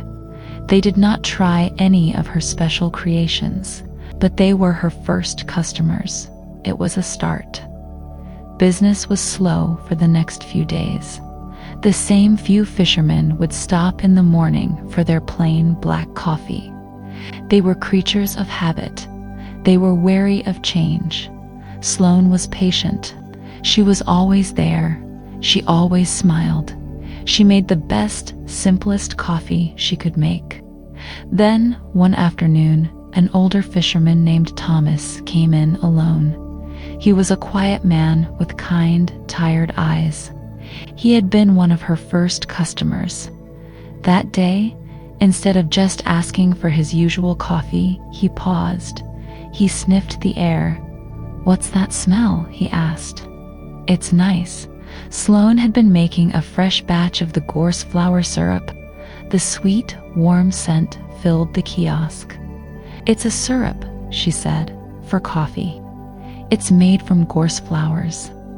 Thomas looked at her with curiosity. "The spiky yellow bushes?" he asked. "My wife says they're just weeds." Sloane smiled. "My father thought they tasted like sunshine," she said quietly. The words just came out. It was the first time she had shared one of her father's secrets. Thomas was quiet for a long moment. He looked at the gleaming espresso machine. He looked at the small jar of golden syrup on the counter. "All right then," he said, a slow smile spreading across his face. "Let me try some of that sunshine." Sloane's heart leaped. She made him the latte with extra care. She made a small, slightly clumsy heart shape in the foam. She handed the mug to him. He took a sip. His eyes widened in surprise. He took another, longer sip. He did not say anything for a long time. He just stood there, looking out the clean window at the sea, holding the warm mug in his hands. Then he looked at her. "Your father," he said, his voice soft with wonder. He was right. That was the turning point. The fishermen on the docks started talking. They talked about Eamon's girl and the strange, wonderful coffee she was making in the old blue kiosk. Word began to spread, not like a fire, but like a slow, rising tide. People started coming, not a flood of people, but a steady trickle, a few new faces each day. They were curious. They came to see the transformed kiosk. They came to try the strange coffee. Sloane started making other things from the notebooks. She made a sea salt caramel fog, using salt she and Finn harvested from dried pools on the rocks. She made a spruce tip cold brew that was sharp and refreshing. With each new drink, she would tell a small piece of its story. "This one tastes like a walk in the woods after the rain," she would say. The people of Port Blossom were not just buying coffee. They were buying a small piece of the world they already knew, transformed into something new and magical. The kiosk was changing. It was no longer just a place to buy a drink. It was becoming the heart of the town. People did not just grab their coffee and leave. They lingered. They would stand at the counter, sipping from their warm mugs, and talk. They talked about the weather, about the fishing, about their lives. They told Sloane their stories, and in return, she told them hers and her father's. The little blue building was no longer a place of sad memories and heavy debt. It was a place of warmth and connection. It was filled with the smell of coffee and the low, gentle hum of a community coming together. Sloane was no longer an outsider. She was the keeper of the town's flavors, and for the first time in her life, she felt like she was home. Chapter 5: The Shadow of Sterling.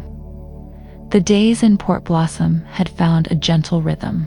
It was a rhythm set by the tides and the sun. Sloane's life, which had once been a repeating gray circle, was now a spiral, each day similar to the last, but expanding outward with new experiences and connections. The morning would begin with the cry of the gulls. She would walk to the kiosk in the cool, misty air. The first task was always the same. She would grind the coffee beans. The rich, dark smell would be the first real scent of the day, a promise of warmth and wakefulness. It was a smell that pushed back the lingering dampness of the sea air. She would open the door of the little blue kiosk, and the people would come. It was a slow, steady stream, not a rush. The fishermen came first, their faces still etched with sleep, their hands rough and calloused. They would take their simple black coffees, the steam from the mugs warming their faces, before they headed out to the cold sea.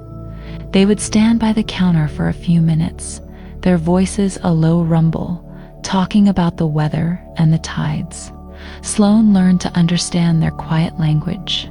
A nod meant a good morning. A shake of the head meant the wind was coming from a bad direction.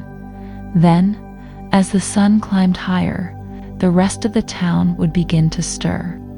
Mothers on their way back from the small school, old men walking their dogs. Maeve, from the general store, would send a young boy over for a cup of tea, always the same kind, strong and dark. Sloane learned their names. She learned their stories.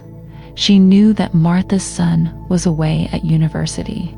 She knew that old Mr. Gable, the lawyer, had a passion for growing roses. She knew that Finn's boat was named the Sea Dancer after his grandmother, who had loved to dance. The kiosk was a warm, bright heart in the center of the town's life.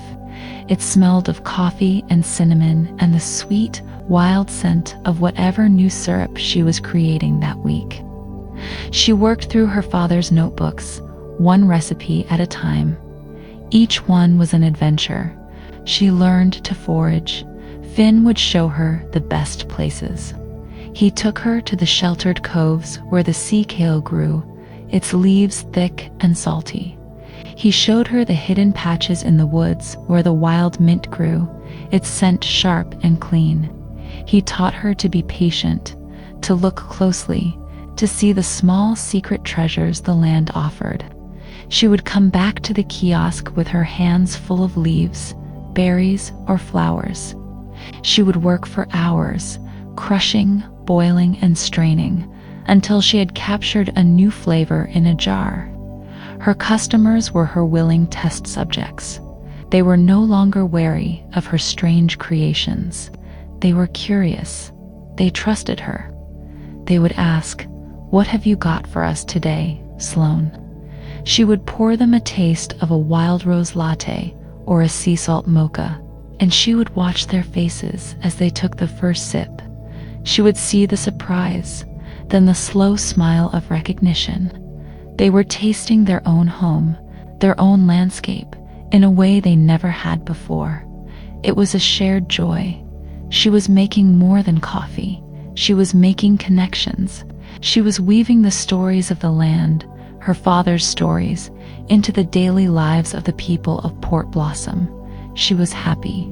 It was a new feeling for her. Not a loud, exciting happiness, but a deep, quiet contentment.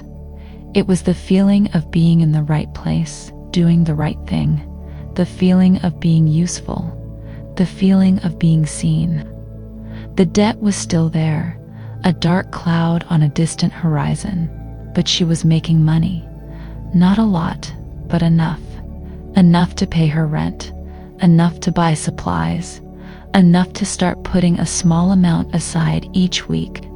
The number on the paper from Mr. Gable's office was still huge and terrifying, but it no longer seemed impossible. It was a mountain she had to climb, but now she could see the path. She was taking it one small step at a time.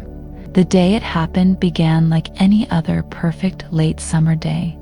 The sky was a high, clear blue. The sea was calm, a sheet of sparkling light. A gentle breeze carried the scent of salt and the last of the summer flowers. The kiosk was busy with a gentle humming energy. Sloane was serving a blackberry and sage latte, a recipe she had just perfected.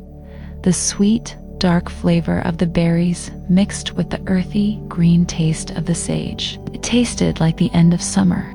She was laughing with Finn, who was leaning against the counter, telling her a story about a stubborn seal that had tried to steal a fish from his net. The sound of her own laughter was still a surprise to her, a bright, unfamiliar music. And then the sound came. It was a sound that did not belong in Port Blossom. It was a low, powerful purr, the sound of an expensive engine. It was a sound of the city. Everyone in the small, cheerful crowd around the kiosk turned to look. A car was coming down the narrow coastal road. It was a long, black car. It was polished to a mirror shine. The sun glinted off its chrome details. It looked like a sleek, black predator that had wandered out of its jungle of glass and steel. It moved slowly, as if it owned the road. It did not belong here, among the old practical trucks and the bicycles leaning against the walls. It was an alien object. The car pulled to a stop a short distance from the kiosk. The engine cut off, and for a moment the world was silent. The normal, cheerful sounds of the town seemed to have been swallowed by the car's presence. The driver's side door opened. A man got out. He was tall and thin. He wore a suit. It was a perfectly tailored gray suit, the kind of suit that cost more than Sloane earned in a month. His shoes were black and polished, so shiny they reflected the blue sky. He smoothed down his jacket, a small, precise movement. He had dark hair, perfectly cut. His face was handsome, with sharp, clean lines. He looked like a man from a magazine. He did not look at the sea. He did not look at the town. His eyes were fixed on the little blue kiosk. He began to walk towards it. His steps were slow and confident on the gravel path. Each step seemed measured. Finn stopped talking. The laughter died on Sloane's lips. A sudden chill went through her, despite the warmth of the sun. The man was a walking piece of the city she had left behind. He was everything she had run from, cold, polished, and artificial. He stopped in front of the counter. He smiled. It was a perfect white smile, but it did not reach his eyes. His eyes were a pale, cold blue. They were the color of ice.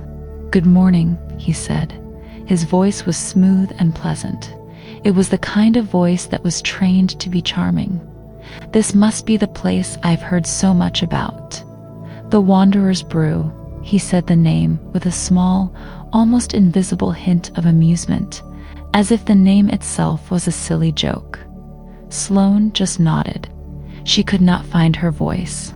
She felt a strange sense of dread, a cold and heavy weight settling in her chest. "I'll have a coffee," he said, still smiling his empty smile. "An espresso." Double shot, his order was precise. Clipped, it was a city order. Sloane turned to the machine. Her hands, which were usually so steady, felt clumsy. She tried to focus on the familiar motions. Scoop the beans, grind, tamp, lock, the comforting mechanical ritual. She could feel his cold eyes on her back as she worked. She could feel the silence of the other customers. The happy, humming energy of the morning was gone. It had been replaced by a tense, watchful quiet. She placed the small white cup of espresso on the counter. The rich, dark liquid and the golden foam looked perfect. The man looked at it, then up at her. "Very professional," he said. His words were a compliment. As if he was surprised she was capable of such a simple task, he took a sip of the espresso. He did not savor it. He drank it like it was medicine. He placed the empty cup back on the counter with a sharp, clicking sound. "My name is Sterling," he said, his voice dropping a little, becoming more serious. "Arthur Sterling. I believe you know why I'm here." Sloane looked at him. She did know. She had seen the name Sterling Development on the top of the debt papers, but she had not put a face to the name. She had not imagined he would come here himself. "You've done a wonderful job with the place," he continued, gesturing around the clean, bright kiosk with a sweep of his hand. "Really, it's quite charming. A lovely little hobby." The word hobby hung in the air. It was a small, sharp word meant to diminish all her hard work. It was meant to make her feel small. "But let's be realistic," he said, his smile completely gone now. "This is not a viable business. It's a shack on a beach. A very nice beach, I might add. A beach with a great deal of potential." He looked out at the sea then, for the first time. But he was not seeing the beauty. He was seeing the value. He was seeing a place to build things, to sell things. He was seeing the land, not the landscape. He reached into the inside pocket of his perfectly tailored jacket. He pulled out a sleek leather folder. He placed it on the counter next to the small, empty espresso cup. He opened it. Inside were papers, official-looking papers, filled with neat columns of numbers and dense blocks of text. "This," he said, tapping a finger on the top page, "is the outstanding loan agreement taken out by your father, Iman. A loan which I was generous enough to provide him with. A loan which is now seriously in default." The number was there again. The same huge, terrifying number she had seen in Mr. Gable's office. Seeing it here on this man's clean, expensive paper made it seem even more real, more threatening. "I am, of course, a reasonable man," Sterling said, his smooth, charming voice returning. "I am prepared to make you an offer. I will purchase this land from you. I will forgive the entirety of the outstanding debt, and I will give you this amount." He pointed to another number on a different page. It was a small number. It was an insultingly small number. It was just enough money for a bus ticket back to the city and a few weeks of rent. It was the price of her surrender. "It's a very generous offer," he said, his eyes watching her closely. "It allows you to walk away from this situation clean, no debt, a fresh start. You can go back to your life, and I can get on with my plans for this prime piece of coastal real estate." Sloane stood there, frozen. The sounds of the world seemed to have faded to a distant hum. All she could hear was the blood pounding in her ears. She looked at the papers. She looked at Sterling's cold, expectant face. This was it. This was the moment she had been dreading. The shadow she had been trying to outrun had finally caught up with her. Everything she had worked for, everything she had built, was about to be taken away. Her mind went blank with a cold, white panic. "Walk away." The words echoed in her head. Go back to the gray life, the quiet apartment, the endless line of paper cups. It would be easy. It would be a relief. No more debt. No more worry. But then another thought pushed through the panic. A memory. The taste of that first cup of gorse flower coffee. The feeling of the warm sun on her skin. The sight of Finn's quiet smile. The sound of Maeve's gruff but helpful voice. The smell of her father's notebooks. The smell of old paper and wild herbs. She thought of the work. Her hands scraped and calloused from the scrubbing and the painting. The ache in her back after a long day.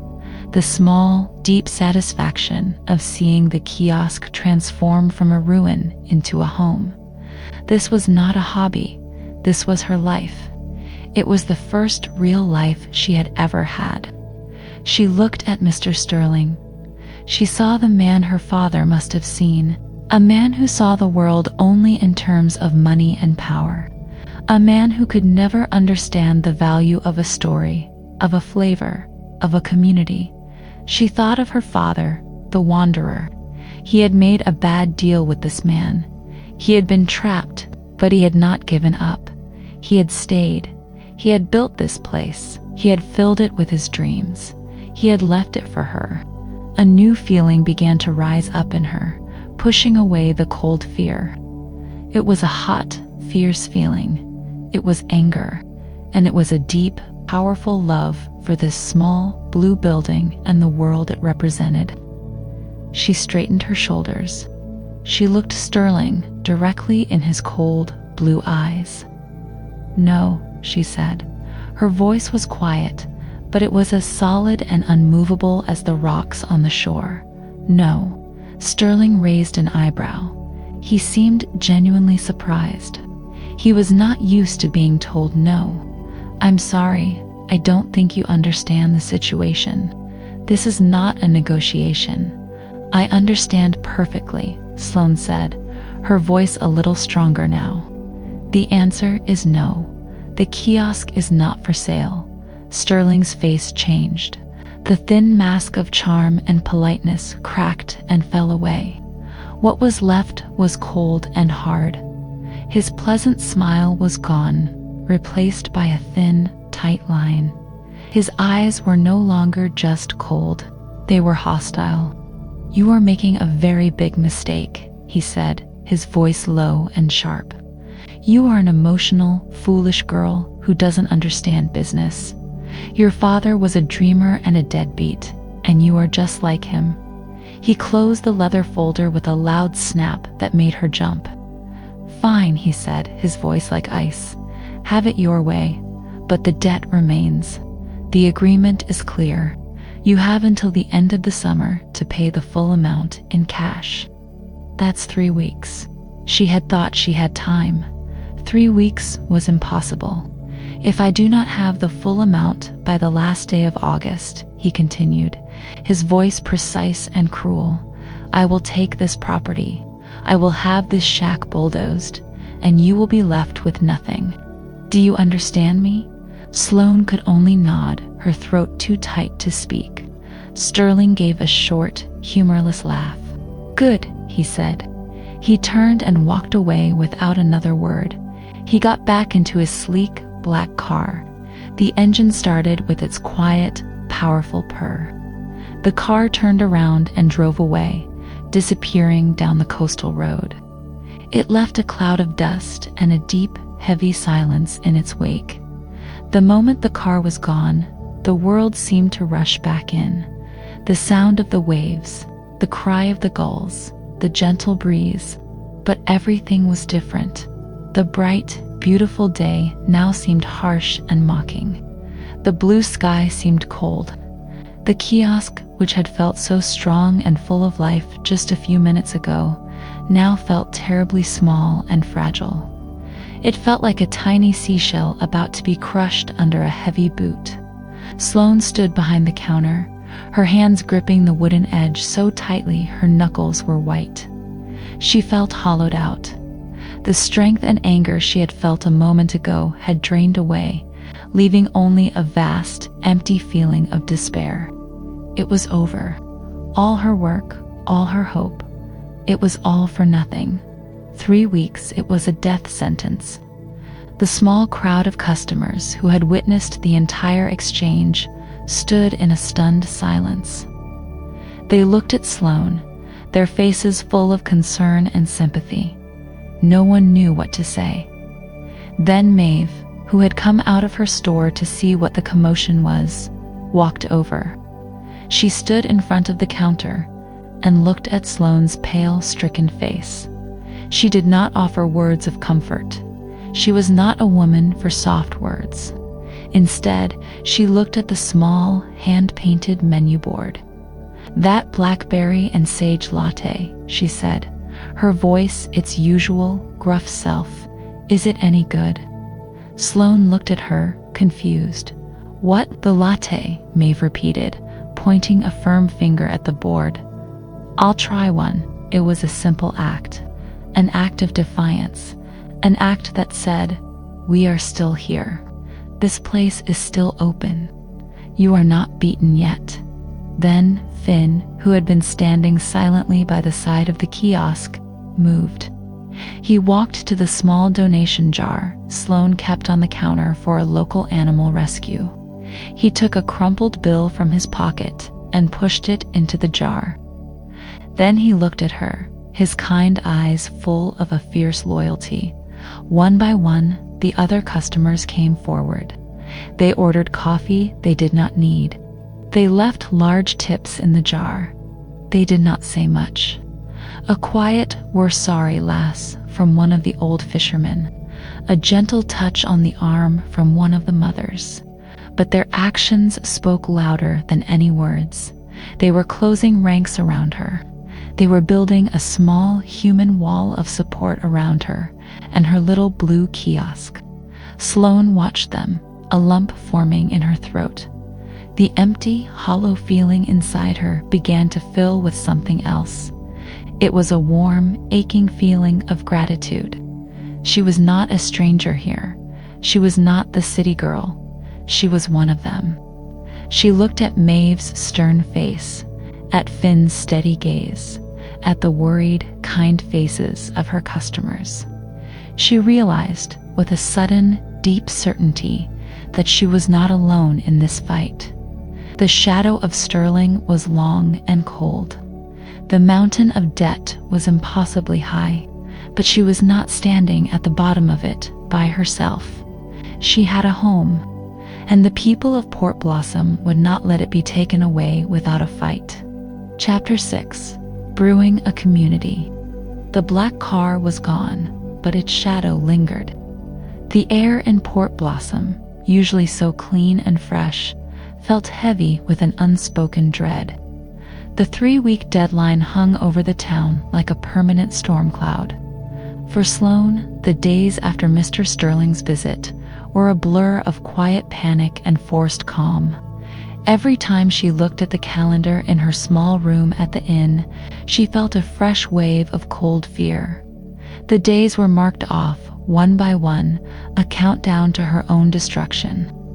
She tried to push the fear down. She tried to focus on the work.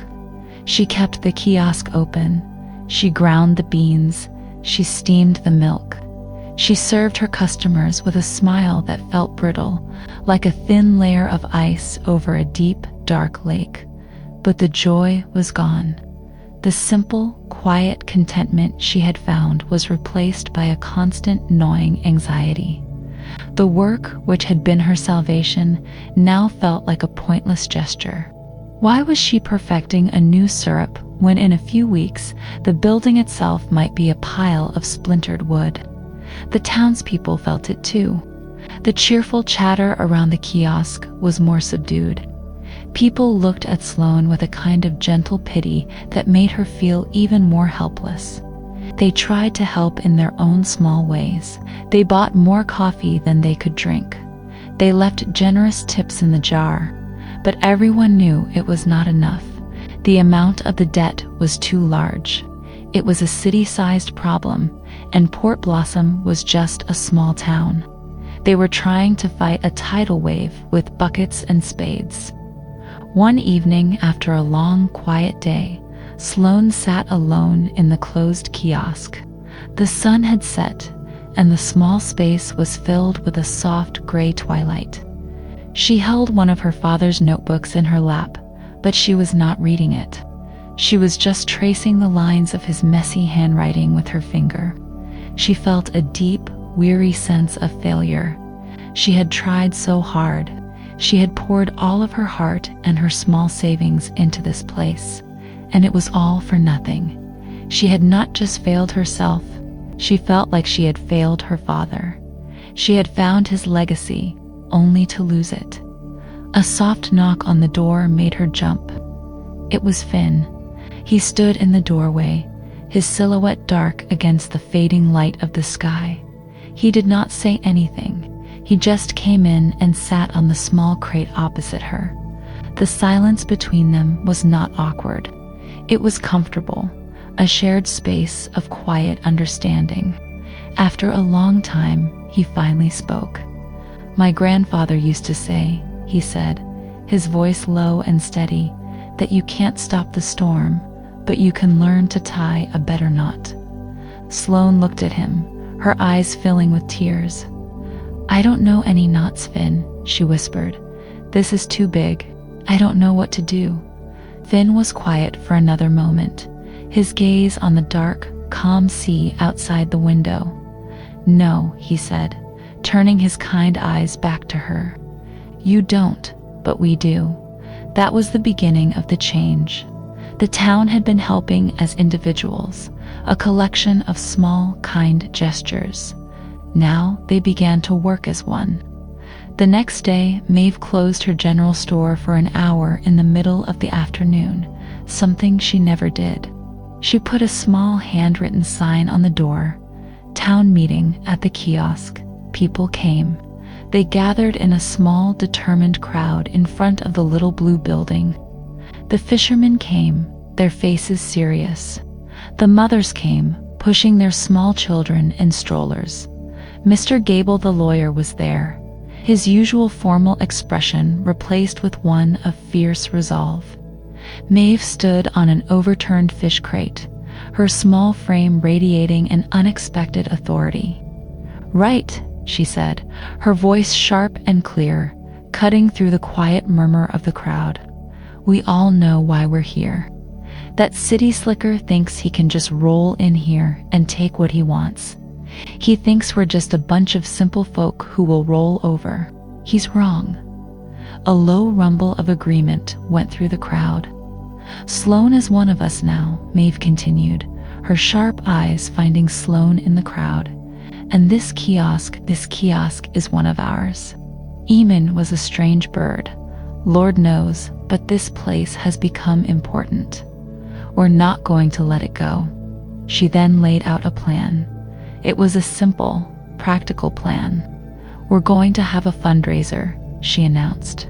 "At the end of next week, a festival, a Port Blossom festival. We'll have food, we'll have music, and we will raise the money to save the Wanderer's Brew." The idea was bold. It was almost impossible.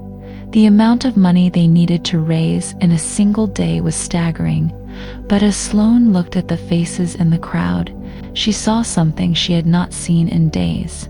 She saw hope.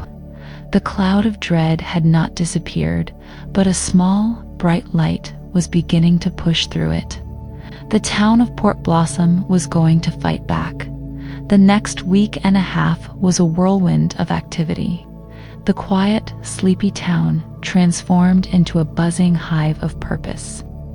The plan, which had started with Maeve on a fish crate, grew and took on a life of its own.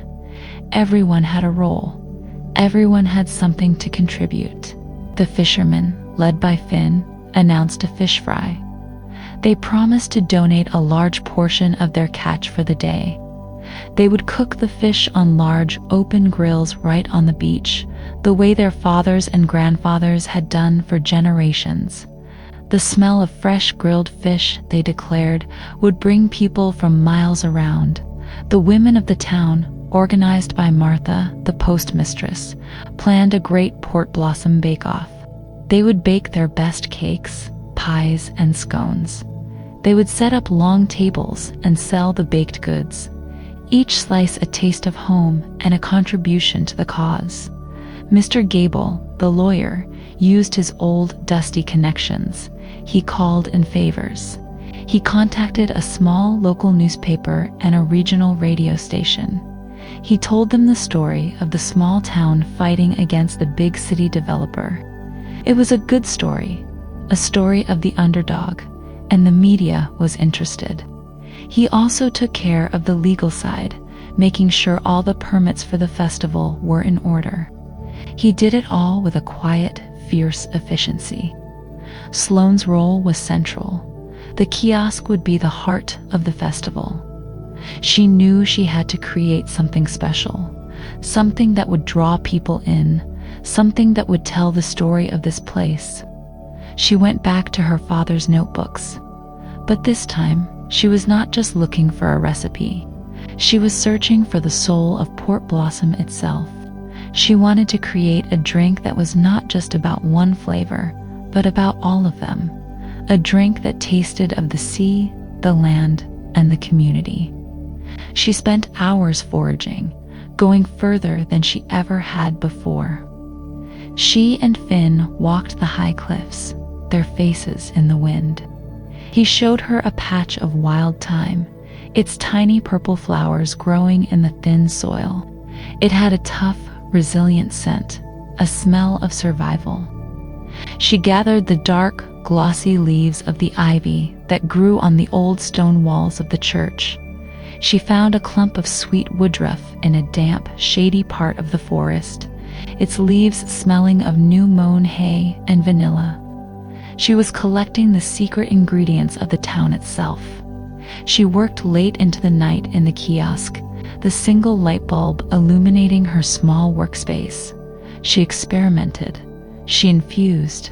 She tasted. She was like an alchemist, trying to turn these simple, wild things into gold. Finally, she had it. A special blend of tea. It was a mix of dried mint for the freshness of the sea air, a touch of wild thyme for the strength of the cliffs, a hint of sweet woodruff for the quiet peace of the woods, and a single dried sea lavender bud in each cup for the salty soul of the ocean. She called it the Port Blossom Brew. It was her tribute to the town that had taken her in. The day of the festival arrived. Sloane woke before dawn. The air was still and quiet. She walked to the kiosk. The town was already awake. The fishermen were setting up their large black grills on the sand. The women were arriving with their cakes and pies, their faces flushed with a mixture of excitement and nervous energy. The whole town square was being transformed. Strings of colorful flags were hung between the lampposts. Long wooden tables were being set up.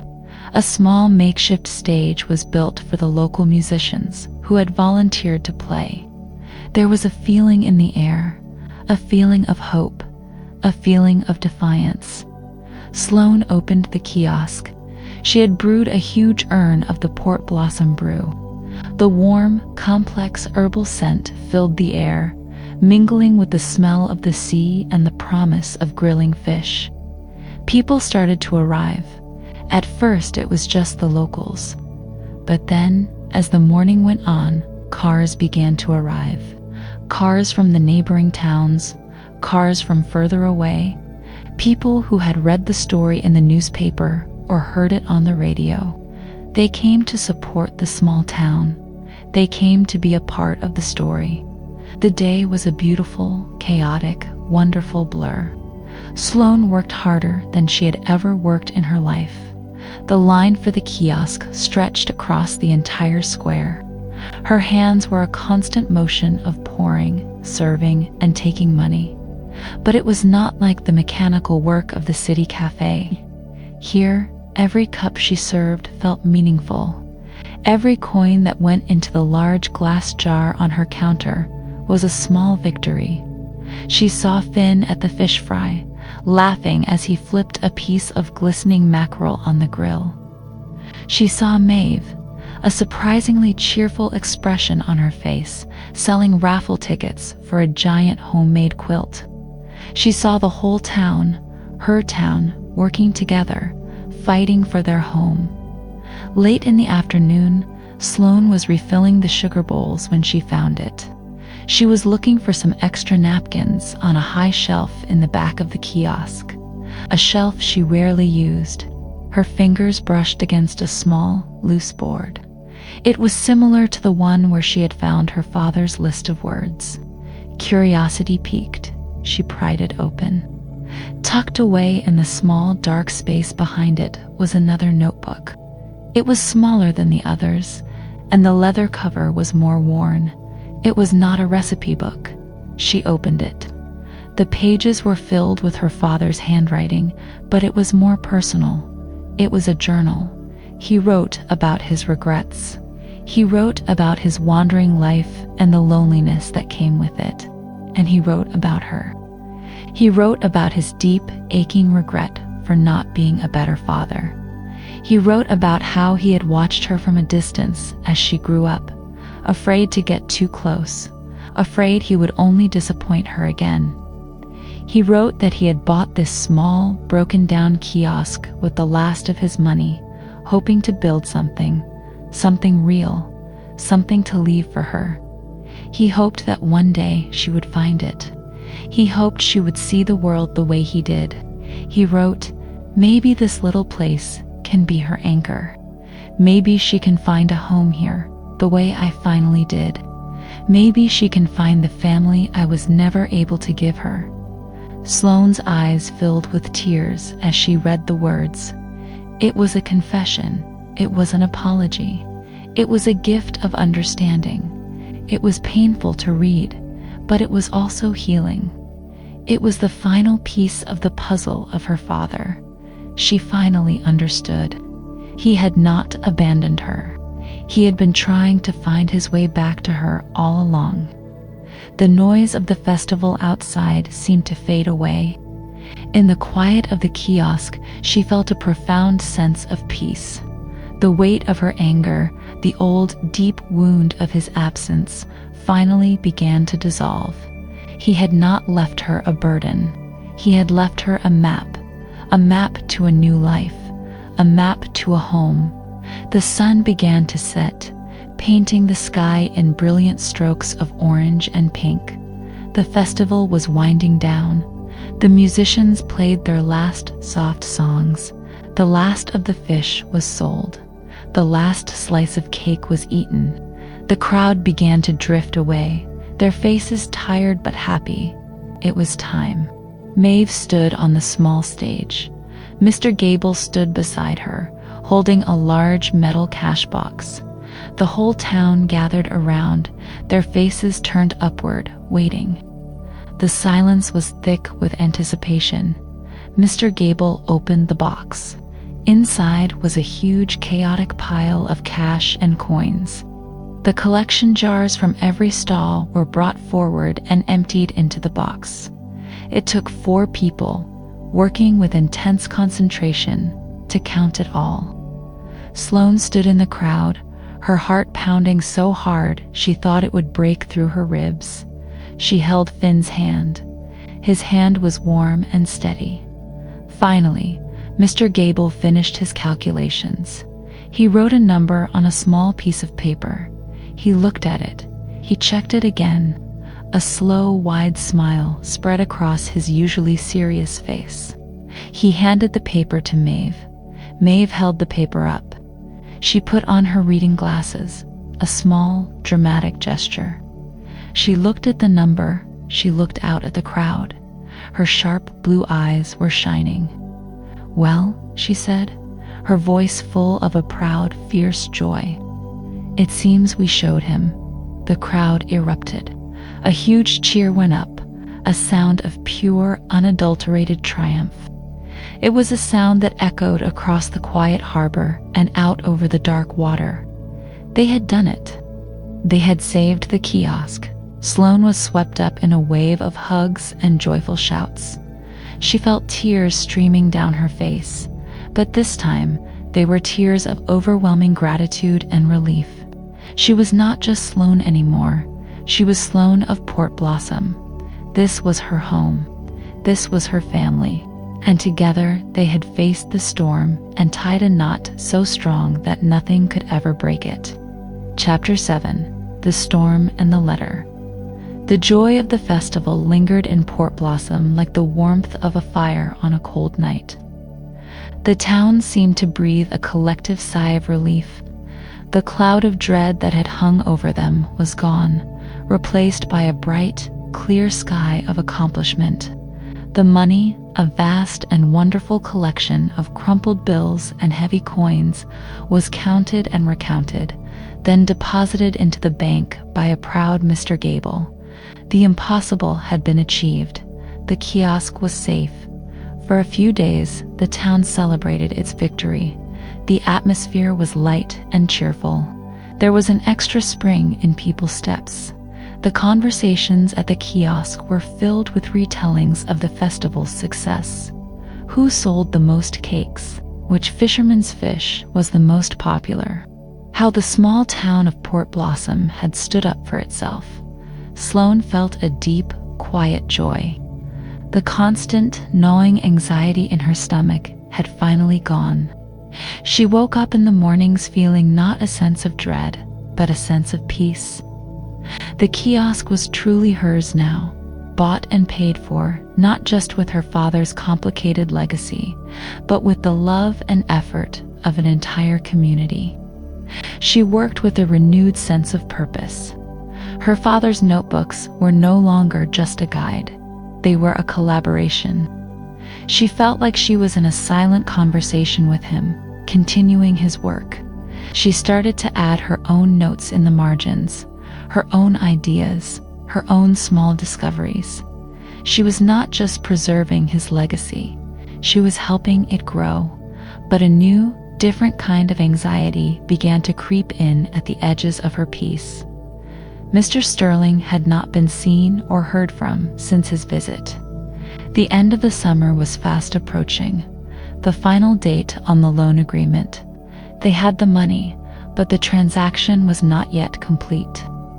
The victory was not yet official. A sense of unease began to settle over the town again.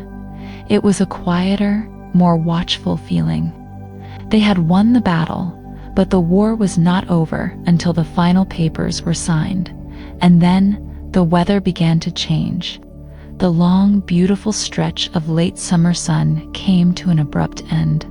The sky, which had been a clear, endless blue, turned a pale, hazy gray. The sea, which had been calm and sparkling, became restless. The waves grew larger, their gentle shushing sound on the beach turning into a heavier, more urgent roar. The fishermen looked at the sky with worried eyes. They checked the ropes that tied their boats to the docks, making sure they were secure. A storm was coming. It was not a normal summer shower. The old-timers could feel it in their bones. This was going to be a big one. The radio began to broadcast warnings. A major storm system, born far out in the cold Atlantic, was moving towards the coast. It was powerful and unpredictable.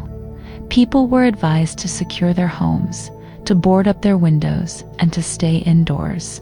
The cheerful, festival atmosphere of Port Blossom vanished, replaced by a tense, focused energy.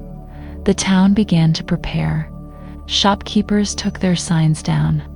People brought their outdoor furniture inside.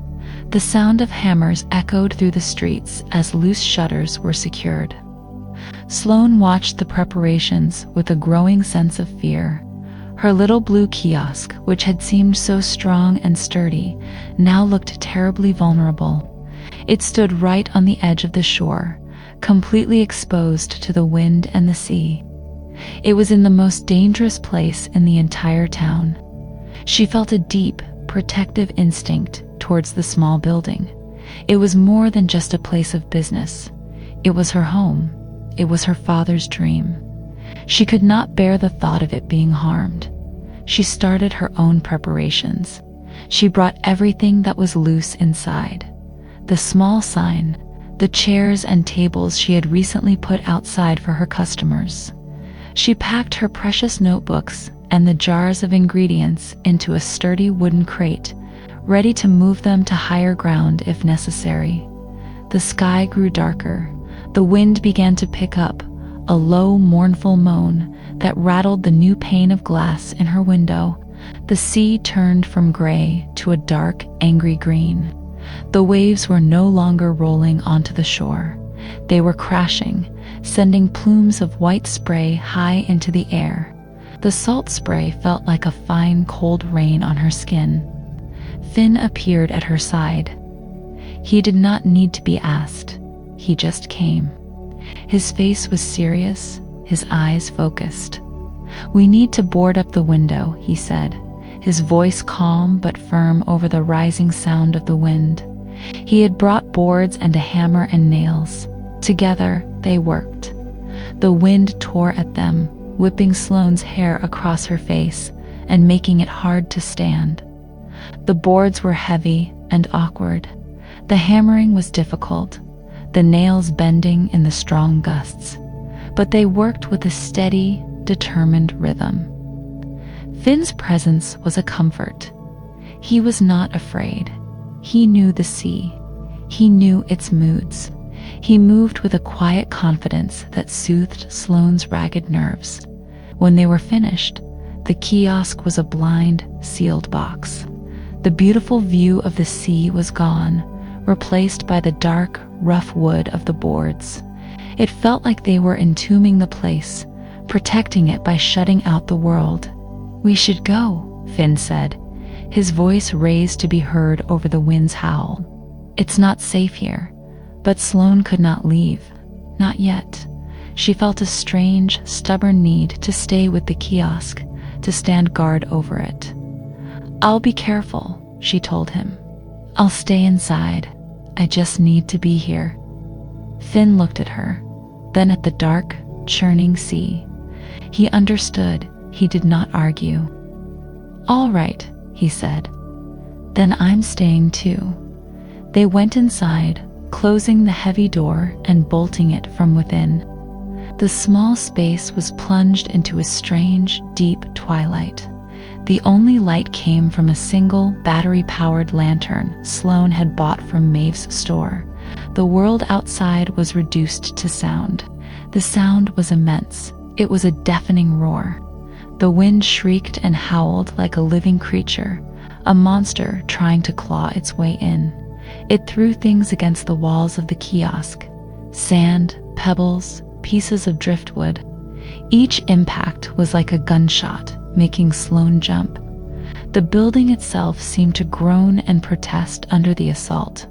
The old timbers creaked and strained. Sloane could feel the vibrations through the floorboards. It felt like being inside a small wooden drum that was being beaten by a giant. And underneath the sound of the wind was the sound of the sea, a deep, thunderous, booming sound as massive waves crashed onto the shore. The sound was getting closer. The tide was coming in, pushed higher than usual by the force of the storm. Sloane and Finn sat in the dim, flickering light of the lantern. They did not talk. There was nothing to say. They just sat and listened to small human beings in a fragile wooden box, waiting out the fury of the natural world. Hours passed. The storm grew in intensity. Sloane had never experienced anything like it. The power of it was terrifying. It was a raw, primal force that made her own life, her own problems, feel incredibly small and insignificant. A particularly violent gust of wind hit the kiosk. The entire building shuddered. A loud cracking sound came from the wall behind the counter. Sloane cried out in alarm. Finn was on his feet in an instant, holding the lantern up to inspect the damage. A piece of the interior wall paneling, a section that had always been a little loose, had finally given way. It had split open, revealing the dark, hollow space behind it. It was the same section of wall where she had found her father's hidden journal. But this crack was much larger. As Finn shone the light into the dark cavity, something inside caught the light. It was not wood. It was something else. Something dark and shiny. "What is that?" Sloane whispered, her fear momentarily forgotten, replaced by a sudden, intense curiosity. Finn reached into the dark space. His fingers closed around the object. He pulled it out. It was a pouch. It was made of a thick, dark material that looked like oilskin, a type of waterproofed canvas used by sailors. It was tied shut with a piece of old, tarred rope. It was heavy. It was completely dry, perfectly protected from the damp sea air inside its hidden compartment. Sloane took the pouch from Finn. Her hands were trembling, but not from fear of the storm. It was the trembling of discovery. She slowly, carefully untied the knot in the old rope. The knot was stiff and tight, a sailor's knot meant to hold fast. She finally got it undone. She opened the pouch. Inside, there was a letter. It was a single, thick sheet of paper, folded many times. The paper was old and yellowed at the edges, but it was in perfect condition. And there was something else, a thicker, more formal document, tied with a faded red ribbon. Sloane unfolded the letter first. It was her father's handwriting, the same messy, slanted script from the notebooks. But this was different. It was a letter written to her. "My dearest Sloane," it began. She read the letter aloud, her voice soft in the roaring chaos of the storm. Her father's words filled the small, dark space. He wrote that if she was reading this, it meant she had found the kiosk. It meant she had stayed. It meant she had looked deeper than the surface. He wrote that he was sorry. He was sorry for not being there. He was sorry for the mess he had left behind. He explained that the loan from Mr. Sterling had been a mistake, a desperate act from a desperate time. He had been tricked, trapped by a man who saw his dream as nothing more than an opportunity. But then, he wrote about how he had worked. He had taken on extra jobs, working on the fishing boats, mending nets, doing anything he could to earn money. He had lived on almost nothing, and slowly, painstakingly, over several years, he had paid the loan back. He had paid every single penny. He had saved the kiosk. He had saved his dream. Sloane stopped reading, her breath catching in her throat. He had paid it off. The debt was gone. A wave of disbelief and a soaring, impossible hope washed over her. Why had he not told anyone? Why had he left them all to believe the debt was still there? The letter explained. He wrote that he did not trust Sterling. He knew Sterling was a man who did not play by the rules. He was afraid that even if the loan was paid, Sterling would find some other way, some legal loophole, to take the land. He wrote that he had received the official document, the proof that the loan was cleared, but he had been afraid to keep it out in the open, so he had hidden it. He had hidden it in the heart of the kiosk, in the safest place he knew. He wrote that he wanted her to find it. He wanted her to discover the truth for herself. He wanted her to understand the fight he had fought for this place. This place was never about the money, Sloane, she read, her voice thick with emotion. It was about building something that would last, something real. I built it for you. It's a place for you to be free, a place for you to put down roots if you choose. The real inheritance isn't the building, it's the choice. The letter ended with a simple, powerful line. I was never a very good father, but I have always loved you, Eamon. Sloane sat in silence. The roar of the storm outside seemed to fade to a distant murmur.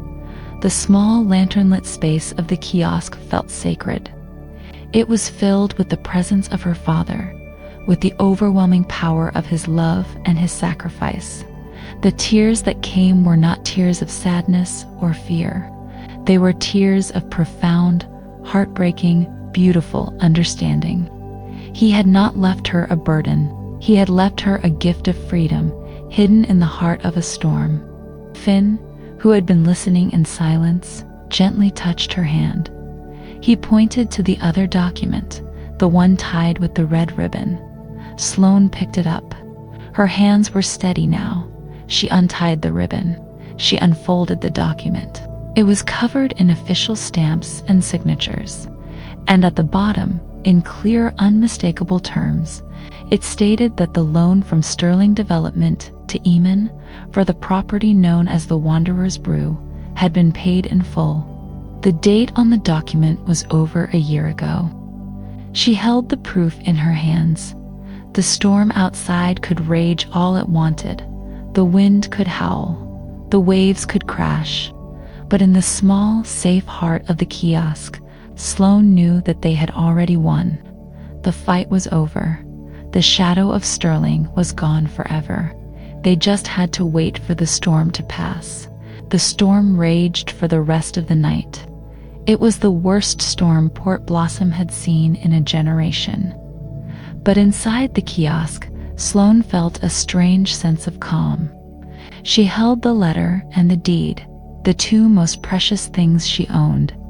She felt safe. She felt protected by the love of the father she had finally come to know. Sometime before dawn, she fell asleep, her head resting on the clean, dark wood of the counter, the sound of the storm a strange, wild lullaby. She woke to silence, a deep, profound silence. The roaring and the howling had stopped. The only sound was the gentle dripping of water somewhere outside. She sat up, stiff and sore. Finn was still asleep in a chair in the corner. The lantern had burned out. A thin line of pale, watery light was seeping in through a crack in the boarded-up door. The storm had passed. Together, she and Finn worked to pry the boards off the door and the window. The morning air that flooded into the kiosk was cool and clean, washed fresh by the rain. She stepped outside. The world was transformed. The beach was a mess of seaweed, driftwood, and debris thrown up by the sea. Several of the smaller boats in the harbor had been damaged, but the town itself, the sturdy stone and wood buildings, had held, and her little blue kiosk, her fragile wooden box, was still standing. It was battered. It was covered in sand and sea salt. It had lost a few shingles from its roof, but it was intact. It had survived.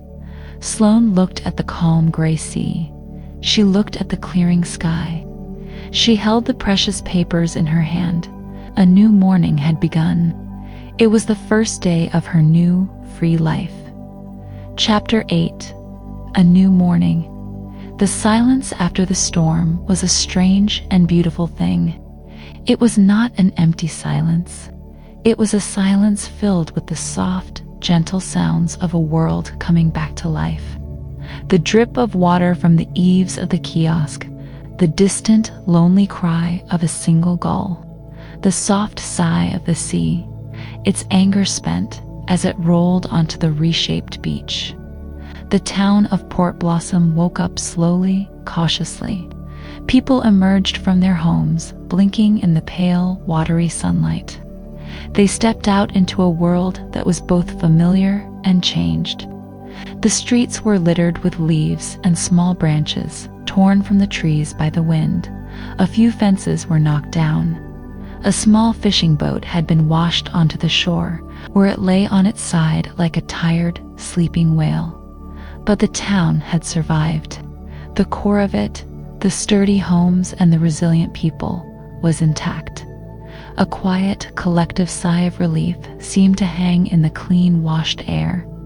Sloane stood in front of her kiosk. It looked battered and weary, like a small soldier after a long battle. It was covered in a crust of dried salt and sand. The beautiful blue paint was scratched and scoured in places, but it was still standing. Its defiance in the face of the storm's fury filled her with a deep, quiet pride. She held the papers in her hand, the letter from her father, its paper soft and worn, the official deed, its crisp edges, a stark contrast to the wildness of the morning. These two pieces of paper had changed everything. They were a shield. They were a key. She did not have to wait long. Just as the sun finally broke through the thinning clouds, casting a weak but hopeful golden light over the town, the sound returned. It was the low, powerful purr of an expensive engine. The sleek, black car appeared at the end of the coastal road. It moved slowly through the debris-strewn street, its polished surface looking obscene in the messy, storm-tossed landscape. It parked in the same spot as before. Mr. Sterling got out. He was dressed in another perfect, expensive suit. This one, a dark charcoal gray. There was not a single speck of dust on his shiny black shoes. He looked completely out of place, an alien creature in this raw post-storm world. He surveyed the scene with a cool, detached air. He looked at the beached fishing boat, the downed branches, the general disarray. There was a small, unpleasant smile on his face. It was the smile of a predator who had come to inspect the damage and claim its prize. He thought the storm had done his work for him. He thought he was coming to foreclose on a ruin. His eyes settled on the little blue kiosk. He saw its battered state. His smile widened. He walked towards Sloane, his steps slow and deliberate. He stopped in front of her. He did not bother with pleasantries this time. The mask of charm was gone completely. "Well," he said, his voice dripping with false sympathy, "it seems nature has made its own judgment on your little project. A sad but predictable end." He looked directly at her, his cold blue eyes full of triumph. "Today is the last day of August," he said, his voice becoming hard and businesslike. "The deadline. I assume you do not have the money." He reached into his jacket pocket. "So let's not prolong this. I have the foreclosure papers right here. Sign them, and we can all get on with our day." Sloane looked at him. She looked at his smug, confident face. She looked at the papers he held in his hand. The fear she had once felt in his presence was completely gone. The panic he had inspired in her was a distant memory. All she felt now was a deep, calm, and unshakable certainty. She did not say a word. She simply held out her hand. In it were the two pieces of paper she had found in the heart of the storm, the letter and the deed. Sterling looked at them, a flicker of confusion crossing his face. He took them from her. His eyes scanned the formal, legal document first. He read the clear black and white text. He saw the official stamps. He saw the signatures. He saw the date from over a year ago. He saw the words "paid in full." The color drained from his face. The smug confidence vanished, replaced by a look of stunned disbelief. His perfect, handsome features seemed to crumble. He looked like a statue that had suddenly developed a crack. He looked up at Sloane, his mouth slightly open. He could not form any words. He looked from the paper to her calm face, and back to the paper again, as if he could not believe what he was seeing. Then he looked at the letter.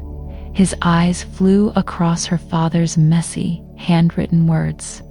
He read the story of a man he had dismissed as a dreamer and a deadbeat.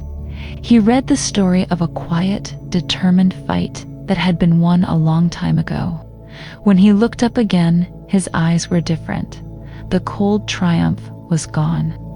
In its place was a raw, ugly look of defeat and fury.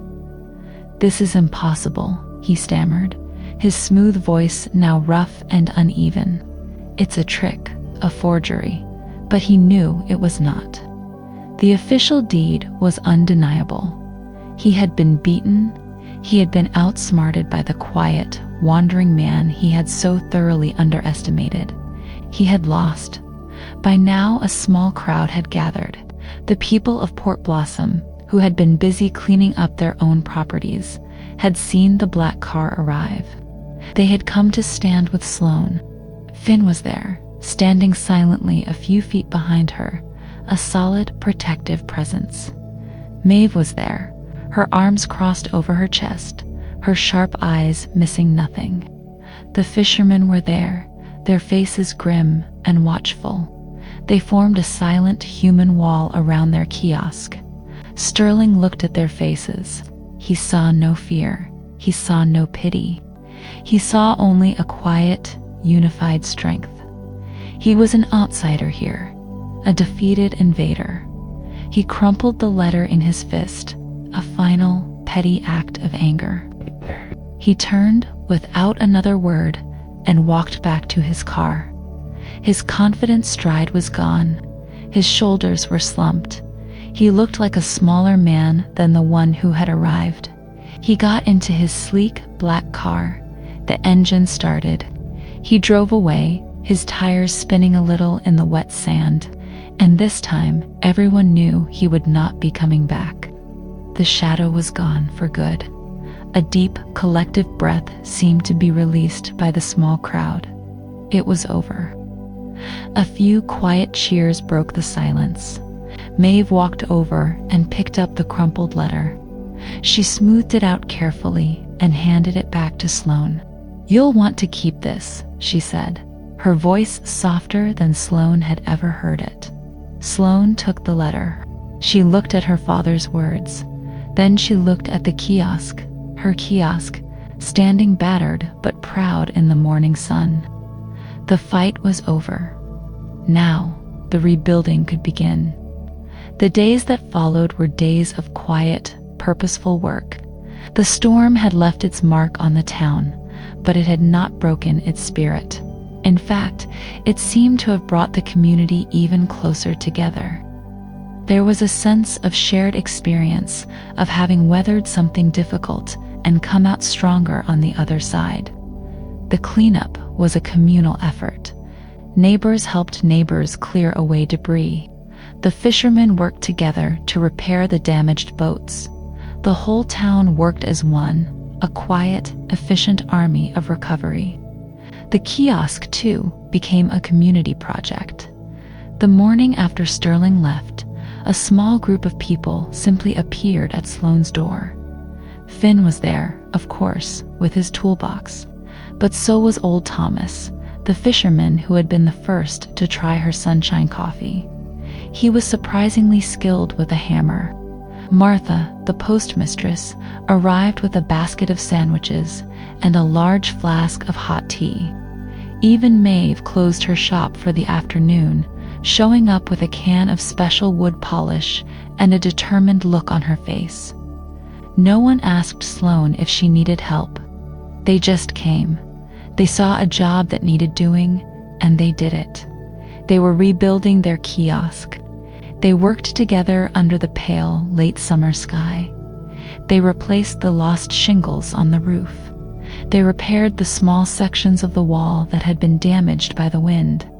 They scrubbed the salt and sand from the blue paint until it shone again. Sloane worked alongside them, her heart full to bursting.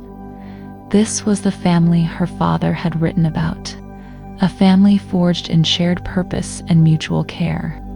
While they worked, they talked, they told stories. Old Thomas told a story about her father, about a time Iman had helped him mend a sail, talking the whole time about how the wind had a different voice depending on which way the sail was turned. Sloane, in turn, shared stories from the notebooks, reading aloud her father's descriptions of the taste of wild mint or the color of the sea at dawn. In this way, her father was there with them.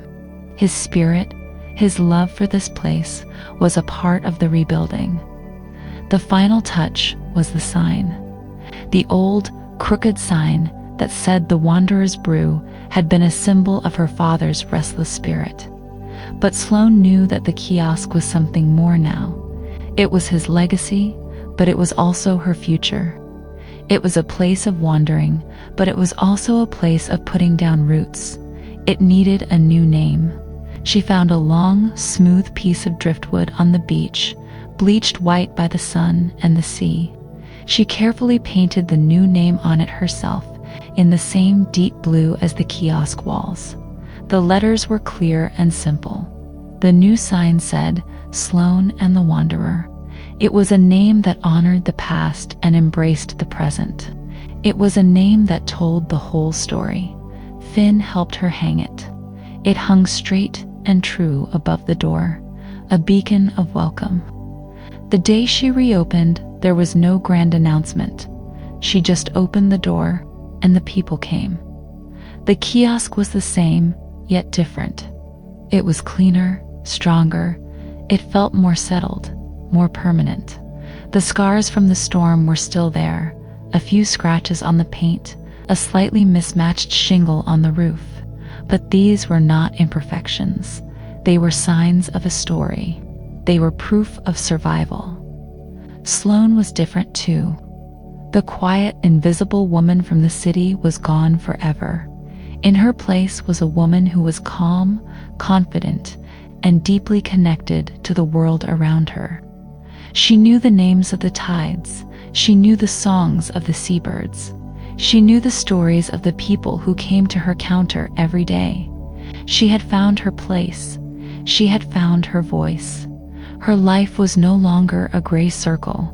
It was a rich and colorful tapestry, woven from the threads of this small town and the wild beauty of the coast. She continued to create new drinks from her father's notes and her own inspirations. The kiosk became famous in a quiet, local way. People from other towns would drive to Port Blossom just to try one of her unique creations. She made enough money to live comfortably, to invest back into her small business, and to help others in the community. She started a small fund, using a portion of her profits to help the fishermen repair their boats or to support the local school. She was not just a part of the community, she was one of its pillars. The story ends on a beautiful, clear morning a year later. The air is crisp and smells of salt and coffee. The kiosk, Sloane and the Wanderer, is humming with the gentle energy of a new day. The blue paint is bright in the sun. The windows are clean. The sign hangs straight and proud. Sloane stands in the doorway. She is holding a warm mug of coffee in her hands. It is a new creation, one of her own. A simple, dark roast infused with a tiny hint of toasted seaweed, a flavor that is both earthy and briny, like the smell of the low tide on a sunny day. She is not the same woman who stepped off the bus in Port Blossom over a year ago. Her face has some color from the sun. Her hands are strong and capable. Her eyes, which were once guarded and distant, are now open and full of a quiet, steady light. She watches the sunrise over the calm blue sea. Finn is down on the shore, mending a net, his familiar, comforting presence a part of the morning landscape. Maeve is opening her store across the square. The familiar, gentle rhythms of her new life are unfolding around her. She takes a sip of her coffee. It tastes of the sea, of the land, of hard work and unexpected kindness. It tastes of her father's legacy and her own hard-won future. It tastes like home.